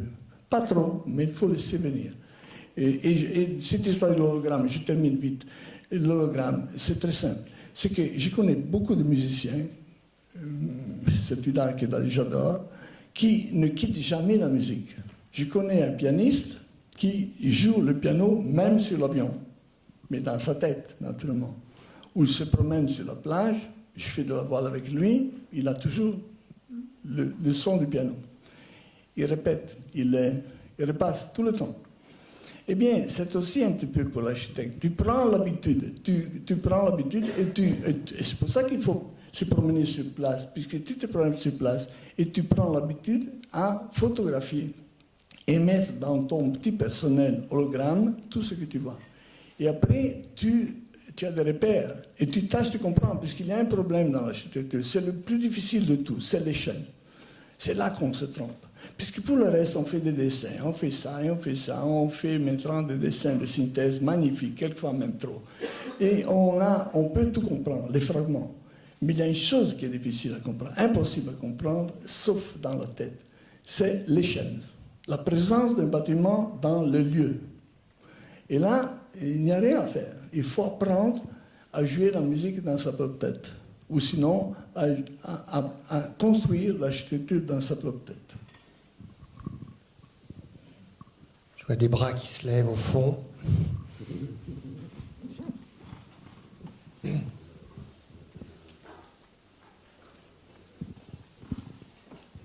Bonsoir. Vous avez plusieurs fois évoqué la modestie dans votre exposé. Vos travaux sont impressionnants par leur image et par leur échelle, et pourtant on sent une certaine forme de justesse. Pensez-vous qu'aujourd'hui, l'architecte doit, peut-être encore plus qu'avant, se poser cette question de la modestie? Merci. Évidemment, j'ai trop parlé de modestie, puisque, vous savez, il y a des mots qui disparaissent dans le même moment où on les prononce, comme le silence. Vous avez jamais joué au silence? Dès que vous parlez, vous cassez le silence. Il y a des choses, il y en a d'autres. La modestie, l'humilité, la beauté. La beauté, c'est quelque chose d'autre. C'est difficile à évoquer. J'ai bien connu un philosophe italien qui disait tout le temps, j'ai assez souvent, je suis arrivé sur le seuil du temple, mais je ne suis jamais entré dans le temple. Ça me rappelle un petit peu ça. Lui, il parlait de philosophie, de savoir, mais la beauté, c'est aussi comme ça. Bon, en bref, je m'excuse si j'ai trop parlé de modestie, puisque c'est pas, il ne faudrait pas. La modestie, c'est une dimension qui existe ou qui n'existe pas. Mais je connais des gens qui semblent arrogants, mais qui sont finalement pas arrogants. Ils sont modestes au fond de leur âme. C'est une dimension assez secrète, la modestie. Quelquefois, quelqu'un apparaît arrogant pour la simple raison qu'il faut se défendre. Nous faisons un métier difficile. Et c'est un métier énormément difficile. C'est pour ça que je dis assez souvent, c'est une art merveilleuse, mais elle est fortement contaminée par tout, par la politique, l'argent, et les gens qui te disent impossible. Je connais le mot impossible au moins en 10 différents langages. Impossible, impossible, impossible. Forget it. Eh bien, alors, c'est toujours comme ça.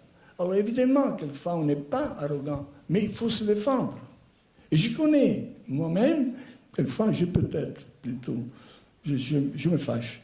Et dans l'agence, on se fâche, et je connais beaucoup de personnes qui ont quelquefois l'esprit, enfin, ils ont l'aspect agressif. Mais en réalité, c'est seulement puisqu'il faut se défendre. Mais la modestie, c'est quelque chose de très profond. Ça a à faire avec le silence, avec l'écoute, et avec aussi l'acceptation que quelquefois, il faut accepter les critiques. Et ça, franchement, c'est quelque chose de difficile à avaler. Mais vous savez, les seules critiques qui servent à quelque chose sont les critiques irritantes. Il n'y a rien à faire. Si les critiques ne sont pas irritantes, ça ne sert à rien. Alors, première réaction, vous êtes irrité, vous vous fâchez, et après, vous allez dormir, et le lendemain matin, vous vous réveillez et vous pensez, tiens, peut-être qu'il n'a pas complètement tort. Et là, par exemple, c'est modeste. Même si le soir, vous avez tapé sur la personne qui vous a critiqué. Alors, c'est quelque chose de délicat, cette histoire. C'est pour ça que c'est difficile à en parler. Mais c'est fondamental. C'est fondamental. Et nous faisons un métier tellement dangereux pour nous-mêmes et pour les autres qu'il faut accepter la critique. Ceci étant dit, j'aime bien ne pas être critiqué, naturellement. Hein, mais je ne suis pas fou. Mais assez souvent, surtout dans le projet urbain, sur le projet du char dans Londres, comme les Anglais sont des Anglais, là, il y a eu le public inquiry. Ça veut dire que pendant 1 an et demi, il y a eu un juge qui a jugé s'il fallait ou pas faire la tour.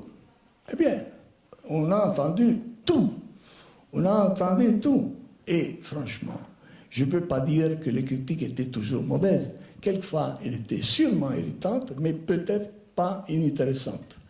Et ça, c'est quelque chose qu'il faut bien avaler, puisqu'on fait un métier qui est trop dangereux. Tout le monde le sait, c'est banal de le dire, mais c'est bien de le rappeler. Si on se trompe en tant qu'architecte, on met dans les villes des choses qui sont là à toujours. Et quand on s'aperçoit qu'on s'est trompé, c'est trop tard. Et si un mauvais livre, il est mal écrit, on ne le lit pas. Et si une musique est mauvaise, on ne l'écoute pas. Mais une architecture qui est mauvaise, elle est obligatoire. Et on oblige les gens. On a une full immersion dans quelque chose qui ne marche pas. Alors c'est pour ça que la responsabilité de l'architecte est telle qu'il faut cette qualité dont vous parlez, que je ne veux pas rappeler, puisque c'est un mot qui disparaît du moment même où on le prononce, et elle est nécessaire. Même si quelquefois elle n'est pas apparente, mais elle est substantielle. Et je crois que il n'y a pas un bon architecte qui n'a pas cette qualité, puisqu'il ne peut pas être un bon architecte. Il doit accepter. Et après, il doit réagir. Justement, parmi les choses irritantes, il y a eu ce débat sur Ronchamp. Et est-ce que dans les critiques, justement, après le projet, puisque tu as accepté cette discussion avec les détracteurs du projet, est-ce que ça t'a réellement aidé à le faire évoluer? Et je dois dire la vérité, j'imagine. C'est mieux. Oui, oui. Oui, je crois que oui. Et je dois même dire que j'aimerais bien avoir encore la possibilité de faire encore quelque chose là-bas, parce que ce n'est pas tout à fait fini. L'arrivée à la chapelle, elle n'est pas finie. La chapelle n'est pas en bon état. Il faut faire des choses. Mais c'est sûr, vis-à-vis des premiers dessins, ce qu'on a fait, c'est sûrement très différent et c'est plus sage. Je pense que c'est mieux. Mais c'est finalement une question, c'est très évident. Quand on va là-bas, on se rend compte. On entre dans le monde des sœurs Clarisse et c'est un monde qui est discret et qui joue avec la lumière et le parfum du bois. Et c'est tout. C'est du cèdre. Et on entre et on sent ça. C'est une histoire complètement différente. La chapelle de Ronchamp, pour moi, c'est un chef-d'œuvre magnifique, merveilleux. Et évidemment, oui, on a fait mieux. Mais il faut dire, on a fait mieux en écoutant les critiques. Mais je crois qu'il faudrait encore faire quelque chose. Pas tellement sur par exemple, il faudrait arrêter une fois pour toutes les voitures plutôt en bas. Il y a encore trop de gens qui montent jusqu'en haut et le parking, on l'a réduit. Mais l'arrivée à la chapelle, on n'a rien fait finalement. Il y a une montée, la fameuse terre rouge dont Le Corbusier parlait tout le temps, et elle est mal finie. Enfin, il y a encore des choses à faire. Il y a un chemin dans la forêt qui monte du bas de Ronchamp, village, jusqu'en haut. Et c'est un chemin que j'ai fait plusieurs fois. C'est un chemin de 10 minutes, pas plus. On peut très bien laisser la voiture en bas, on monte, et on baisse la vitesse, et on arrive finalement face à la chapelle. Et il y a encore des choses à faire. Et j'espère qu'on puisse le faire, franchement, puisque la chapelle a besoin d'être entretenue. Et je crois qu'il y a une discussion qui s'est faite. J'espère qu'on puisse le faire, et puisque c'est nécessaire vraiment. Il y avait une autre question là. Oui, bonjour. J'avais une question, c'était autour de la question de périphérie que vous avez évoquée à la fin de la conférence, qui est un sujet qui m'intéresse beaucoup, car en effet, c'est un endroit que je connais très bien, où j'ai vécu. Maintenant, je suis au centre de Paris, mais ça reste un endroit très attractif pour moi. Et la question, c'est par rapport à un article qui était sorti sur Théma, je crois que c'est Théma Archi, sur Internet. Et c'était deux jeunes, Badrou et Mehdi, qui dénonçaient, qui critiquaient les architectes en disant qu'ils n'étaient pas intéressés par la périphérie, les banlieues, qu'ils y allaient peut-être pour un travail, pour vérifier le travail fini. J'ai bien compris qu'on ne vous appelait pas pour aller travailler dans ces endroits-là, vous n'avez pas d'appel d'offres sur ça, mais est-ce que de vous-même, vous n'irez pas éventuellement proposer des choses à travers votre workshop? Et ma question, c'est comment tous les archis qui sont ici, que moi aussi je peux trouver, qui sont très peu intéressés aujourd'hui à Paris, on peut se balader dans tout Paris avec la carte du dézonage, c'est vraiment le Grand Paris, là on vit vraiment ça aujourd'hui. Comment on peut motiver tous ces architectes aujourd'hui à venir au pied des immeubles des quartiers?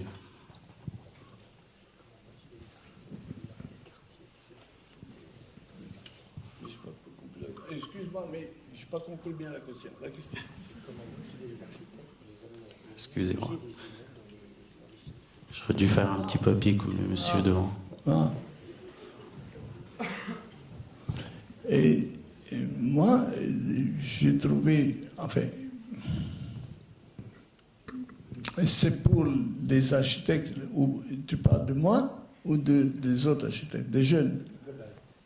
Moi j'ai toujours été attiré par ça, mais pour les jeunes, là, moi, mon expérience, si c'est de ça qu'on parle, chaque année, on fait un appel pour les jeunes et on a toujours entre 500 ou 600 réponses. On choisit 4, 5 ou 6, mais ils sont évidemment motivés puisque c'est des gens qui sont motivés par l'idée d'explorer le côté social de l'architecture, puisqu'il y a ce côté. Ce n'est pas le seul.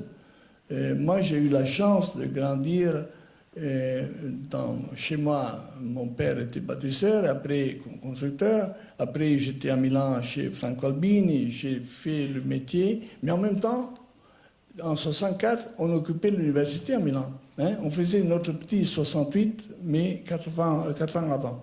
Alors, j'ai grandi avec cette idée que c'est naturel. Et l'architecture, c'est aussi l'art de changer le monde. Enfin, moi, je trouve qu'il y a beaucoup de jeunes qui n'ont pas aucun besoin d'être motivés. Ils sont motivés. Ils ont Pourquoi on ne les voit pas alors dans cette périphérie alors, qui reste au centre? Je vis au centre aujourd'hui. Hein.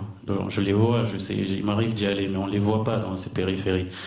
Comme vous disiez tout à l'heure, il faut aller dans ces villes, se balader, les mains dans les poches et se promener, mais on n'y va pas.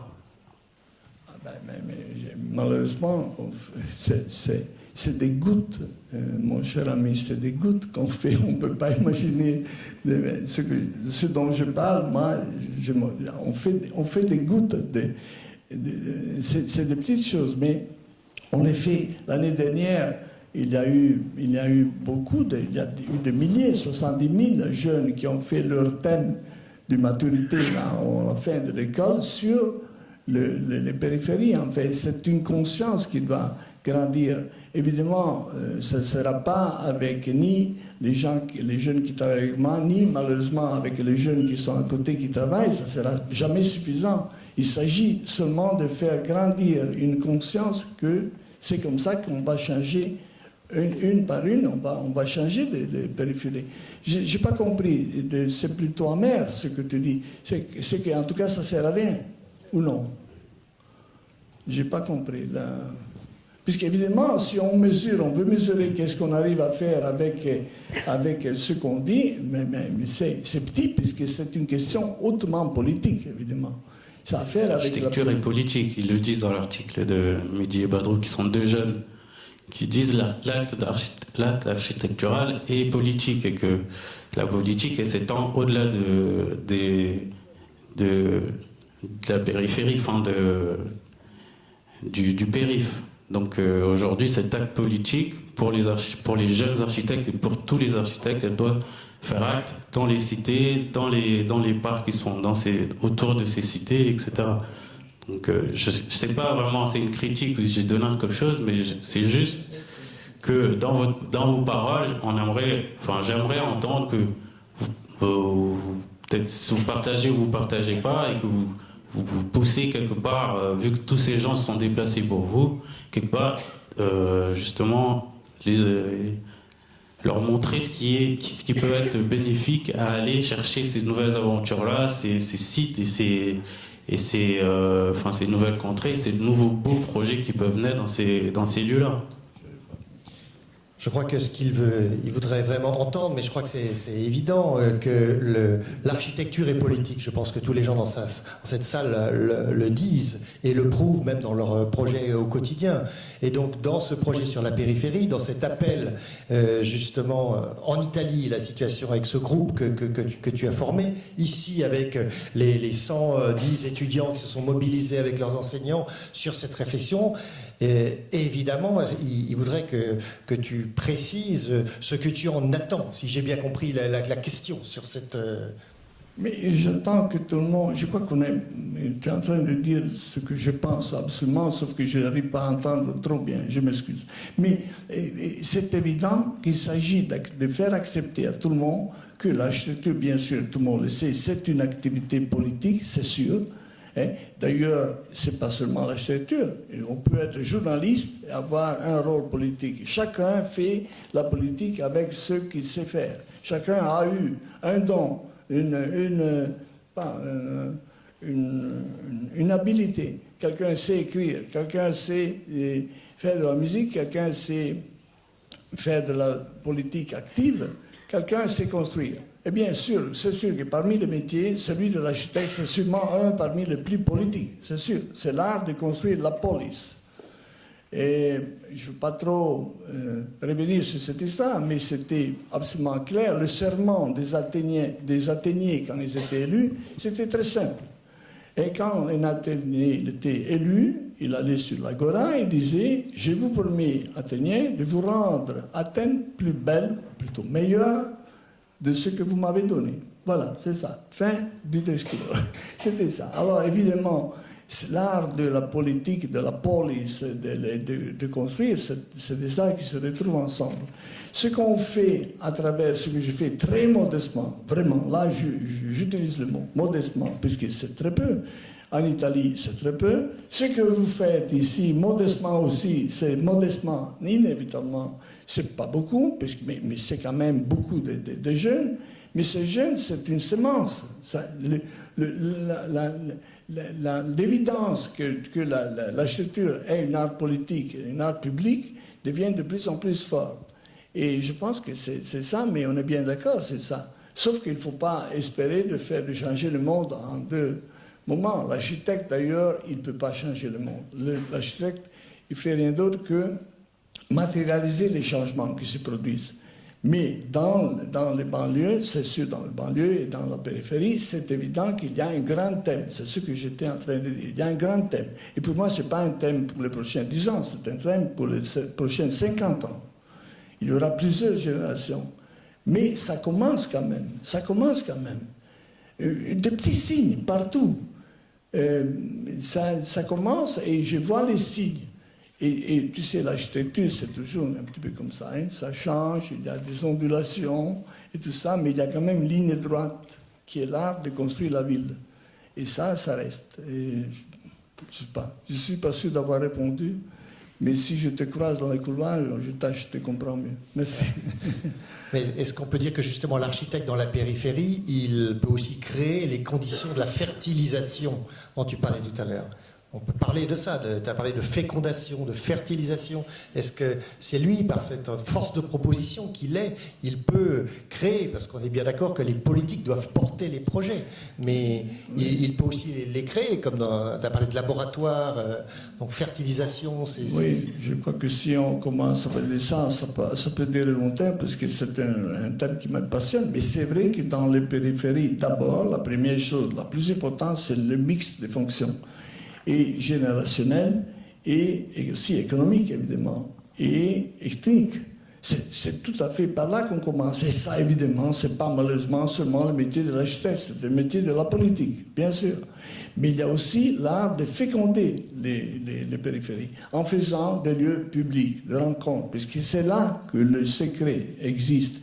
Que ce soit des universités, des écoles, des salles de concert, que ce soit des bibliothèques, que ce soit peu importe, des hôpitaux et même des palais de justice, peu importe, il faut féconder les périphéries avec des bâtiments qui amènent le mix fonctionnel, mais qui est évidemment un parent très étroit du mix générationnel et tout ça.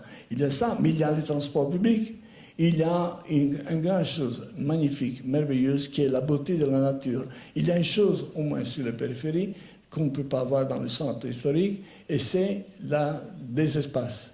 Et alors du coup, la nature prend, et la nature, ce n'est pas seulement une question de cosmétique. La nature peut, tout le monde le sait, peut baisser la température de la ville, peut travailler, pas seulement sur le CO2, mais c'est aussi une question de température, c'est pas seulement une question de beauté, il y a une métaphore dans la nature. L'idée qu'il y a des rendez-vous, il y a quelque chose de beau dans la nature, dans les périphéries, qui est partie de ça. Il y a les chantiers, les petits chantiers.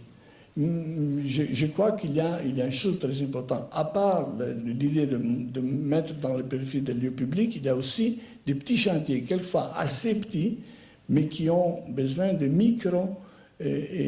microfinancement et de micro-entreprises. Et il y a tout ça, enfin, bien sûr, là on est dans une salle dans laquelle on échange des mots pendant quelques heures, ou 1 heure. Mais c'est évident que dès qu'on commence à parler de ça dans la réalité, on ne passe pas notre temps, quand on discute de périphérie, à discuter en général. On parle de choses pratiques. Par exemple, la façon de faire la diagnostic. Assez souvent, on pense qu'il faut faire du chantier groupe pour la simple raison qu'on ne connaît pas les conditions des bâtiments. Eh bien, la médecine nous a appris que la diagnostic est fondamentale. Et là, voilà, une autre façon de voler la technique contemporaine et la mettre dans un métier qu'il n'a jamais utilisé au niveau scientifique qu'il faut. Alors, je crois que c'est pas que des mots. Hein. Moi, je suis personnellement, on a tous chez nous des gens très pratiques, on est presque des chefs de chantier, mais on parle de ça. Et ça, c'est des questions pratiques qu'on construit, qu'on fait vraiment petit. Mais par exemple, si demain, jamais tu veux voler à Milan, tu vas dans un lieu qui s'appelle Giambellino, qui est sud-est de la ville. Eh bien, Giambellino, c'est un quartier construit dans les années 30. Eh bien, on a été capable, dans nos petits moyens, de démolir un mur. Alors, tu vas dire, oui, un mur, qu'est-ce que ça veut dire? Ça veut dire beaucoup. Construire des murs, c'est mauvais, mais démolir des murs, c'est pas mal. On a démoli un mur qui sépare un marché d'un parc. Et voilà, et ça, c'est une chose déjà qui est faite. On a 4 jeunes qui ont travaillé pendant un an, presque un an, sur place. Et on a fait ça et on fait d'autres choses. Il y a une petite bibliothèque de 300 mètres carrés avec quelqu'un qui a conclu qu'il fallait faire une bibliothèque de 3000 mètres carrés. Et en démolissant un petit parc qui existe. Eh bien, on a pu prouver avec l'aide des gens qui sont là que ce n'est pas nécessaire. Que la petite bibliothèque de 300 mètres carrés devient 400 mètres carrés, pas plus, et voilà. Et on sauve le... Alors, je veux dire que c'est un métier dans lequel on passe rapidement de la discussion théorique, immédiatement on passe à l'action. Et naturellement, c'est petit ce qu'on fait, c'est très peu. Mais c'est des gouttes qui sont bien placées et qui donnent des résultats.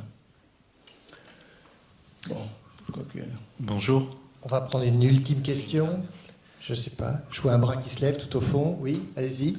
Bonsoir. Alors moi, je suis étudiant à Paris-Val-de-Seine.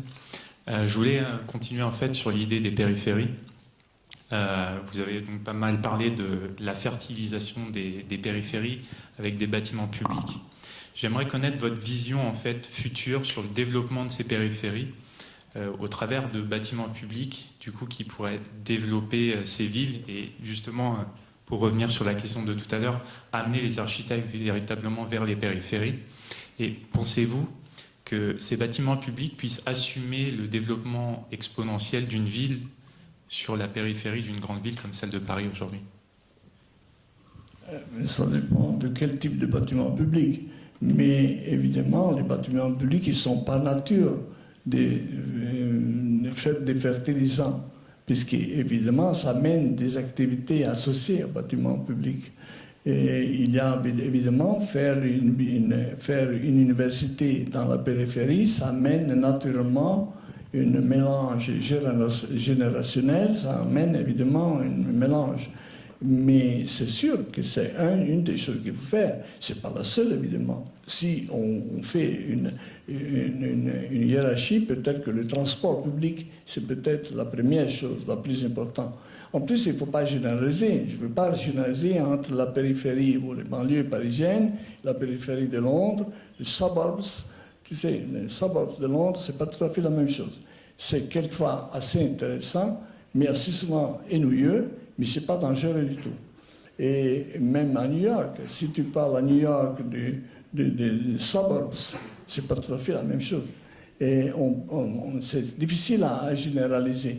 Mais ce qu'on peut dire en général, c'est sûr que la plus grande partie de l'énergie d'une ville est dans la périphérie. Et on pourrait même dire combien d'habitants à Paris, Grand Paris, et combien d'habitants habitent dans le centre de la ville. C'est évident, mais c'est la même chose pour Milan, c'est la même chose pour Madrid, je peux te dire, c'est la même chose pour Londres. C'est jamais les mêmes conditions. Paris a sûrement une situation tout à fait spéciale. Mais c'est hors question qu'il faut amener des bâtiments publics qui sont porteurs de mix fonctionnels et qui font que les périphéries ne sont pas des lieux dans lesquels monofonctionnels. C'est ça, c'est l'élément clé. Le mix, c'est sûrement le secret, mais on parle de mix qui est économique, et qui est générationnel, qui est éthique et qui est complexe à construire. C'est sûrement une question politique, hautement politique, mais c'est toujours une question politique. Heureusement, je dis même si les politiques sont à l'auteur, mais c'est évident que nous, on travaille dans cet esprit.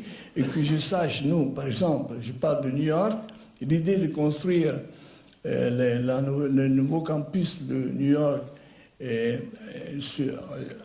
en West Harlem, qui se trouve au-dessus, sur Broadway, mais au-dessus de la 125. C'est la limite nord de la ville. Enfin, c'est pas limite, c'est toujours New York, mais c'est déjà un petit peu la périphérie nord. C'est une idée qui vient de Amanda Burden, qui a été le chef de New York, de la ville, qui a eu un rôle, et c'est la politique qui a décidé de faire ça. Et c'est aussi la politique de l'université, puisque Columbia University, c'est l'université dans la ville urbaine, et depuis toujours. C'est Columbia University in the City of New York. Alors, c'est complexe, mais c'est sûr que c'est une des choses qu'il faut faire. Il faut amener des activités urbaines qui mélangent et qui font que la périphérie devient ville. Je ne peux pas te donner des réponses précises si c'est ça que tu t'attends, malheureusement, puisque je ne suis pas... mais chaque phase, c'est différent. Mais tu as un des étudiants qui travaille sur le projet? Oui. C'est sûr que... Et tu es parisien ou tu es... Parisien. Parisien. Bien. Ça, on va discuter de ça. Je vois un bras sera le dernier qu'on va tout au fond.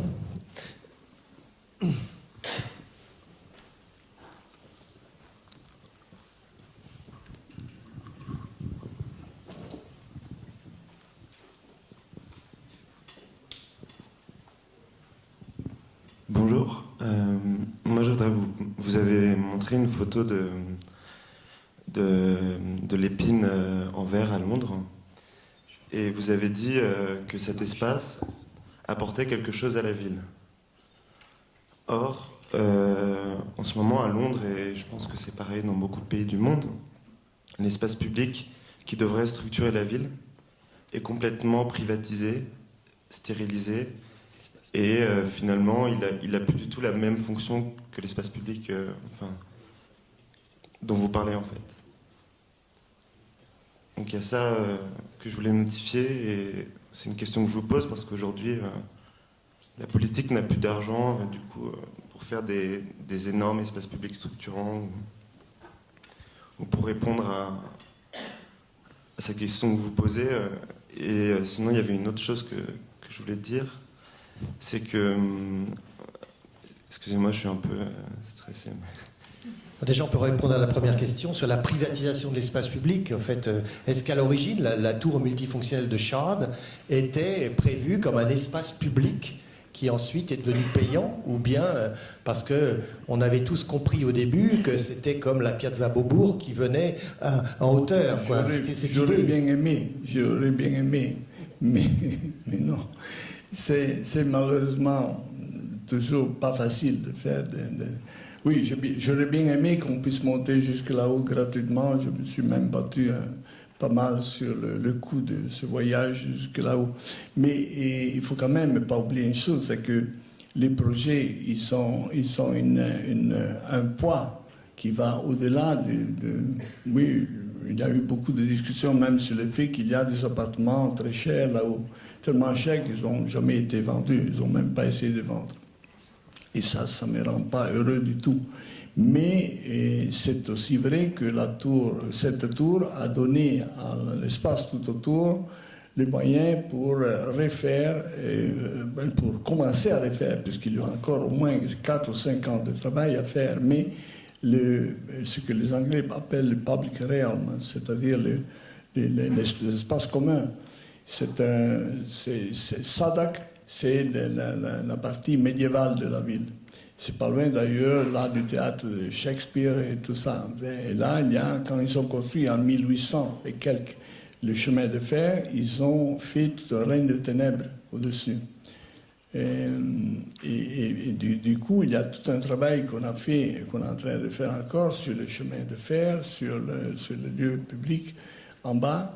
Et évidemment, c'est un bâtiment qui a prouvé une chose, c'est qu'on peut intensifier la vie dans un certain endroit comme une gare sans nécessairement amener de la nouvelle circulation automobile. C'est pour ça qu'il y a seulement 42 places de parking. Mais bien sûr, il y a des lignes de métro, il y en a 2 en profondeur, il y a des lignes de train, ce sont 6 en total, il y a 22 lignes de bus. Et d'ailleurs, dans ce moment, on est en train de travailler sur une autre gare de Londres, Paddington, et qui est aussi très, très active. Et là aussi, il y a tout un travail qu'on fait, soit dans le bâtiment qu'on construit, mais aussi dans le raccordement entre la ville et la gare. Et c'est des projets qui sont complexes et dans lesquels, évidemment, mais cette histoire de zone panoramique qui est très chère, ça me gêne personnellement aussi, mais... Oui, mais Londres, c'est quand même une je des peux villes rien faire, c'est ça. Ouais. Je voyais plutôt ça dans la ville de Londres, dans le sens où c'est une ville qui privatise énormément ses docks, ses rues, tout l'espace. Du coup, tout le monde ne peut pas y aller, tout le monde ne peut pas y circuler, il faut être dans la norme, en fait. Mais pas du tout, n'exagérons pas, c'était déjà privatisé, celui-là, c'était construit. Ah, mais je ne parle pas forcément de ce bâtiment. Non, il ne faut pas... Ah, généralement, oui, ça c'est vrai. Parce que c'est quand même... Ça c'est vrai, il faut oui, ça c'est un thème, oui, mais ça fait partie du travail quotidien. C'est la bataille quotidienne. C'est la bataille quotidienne.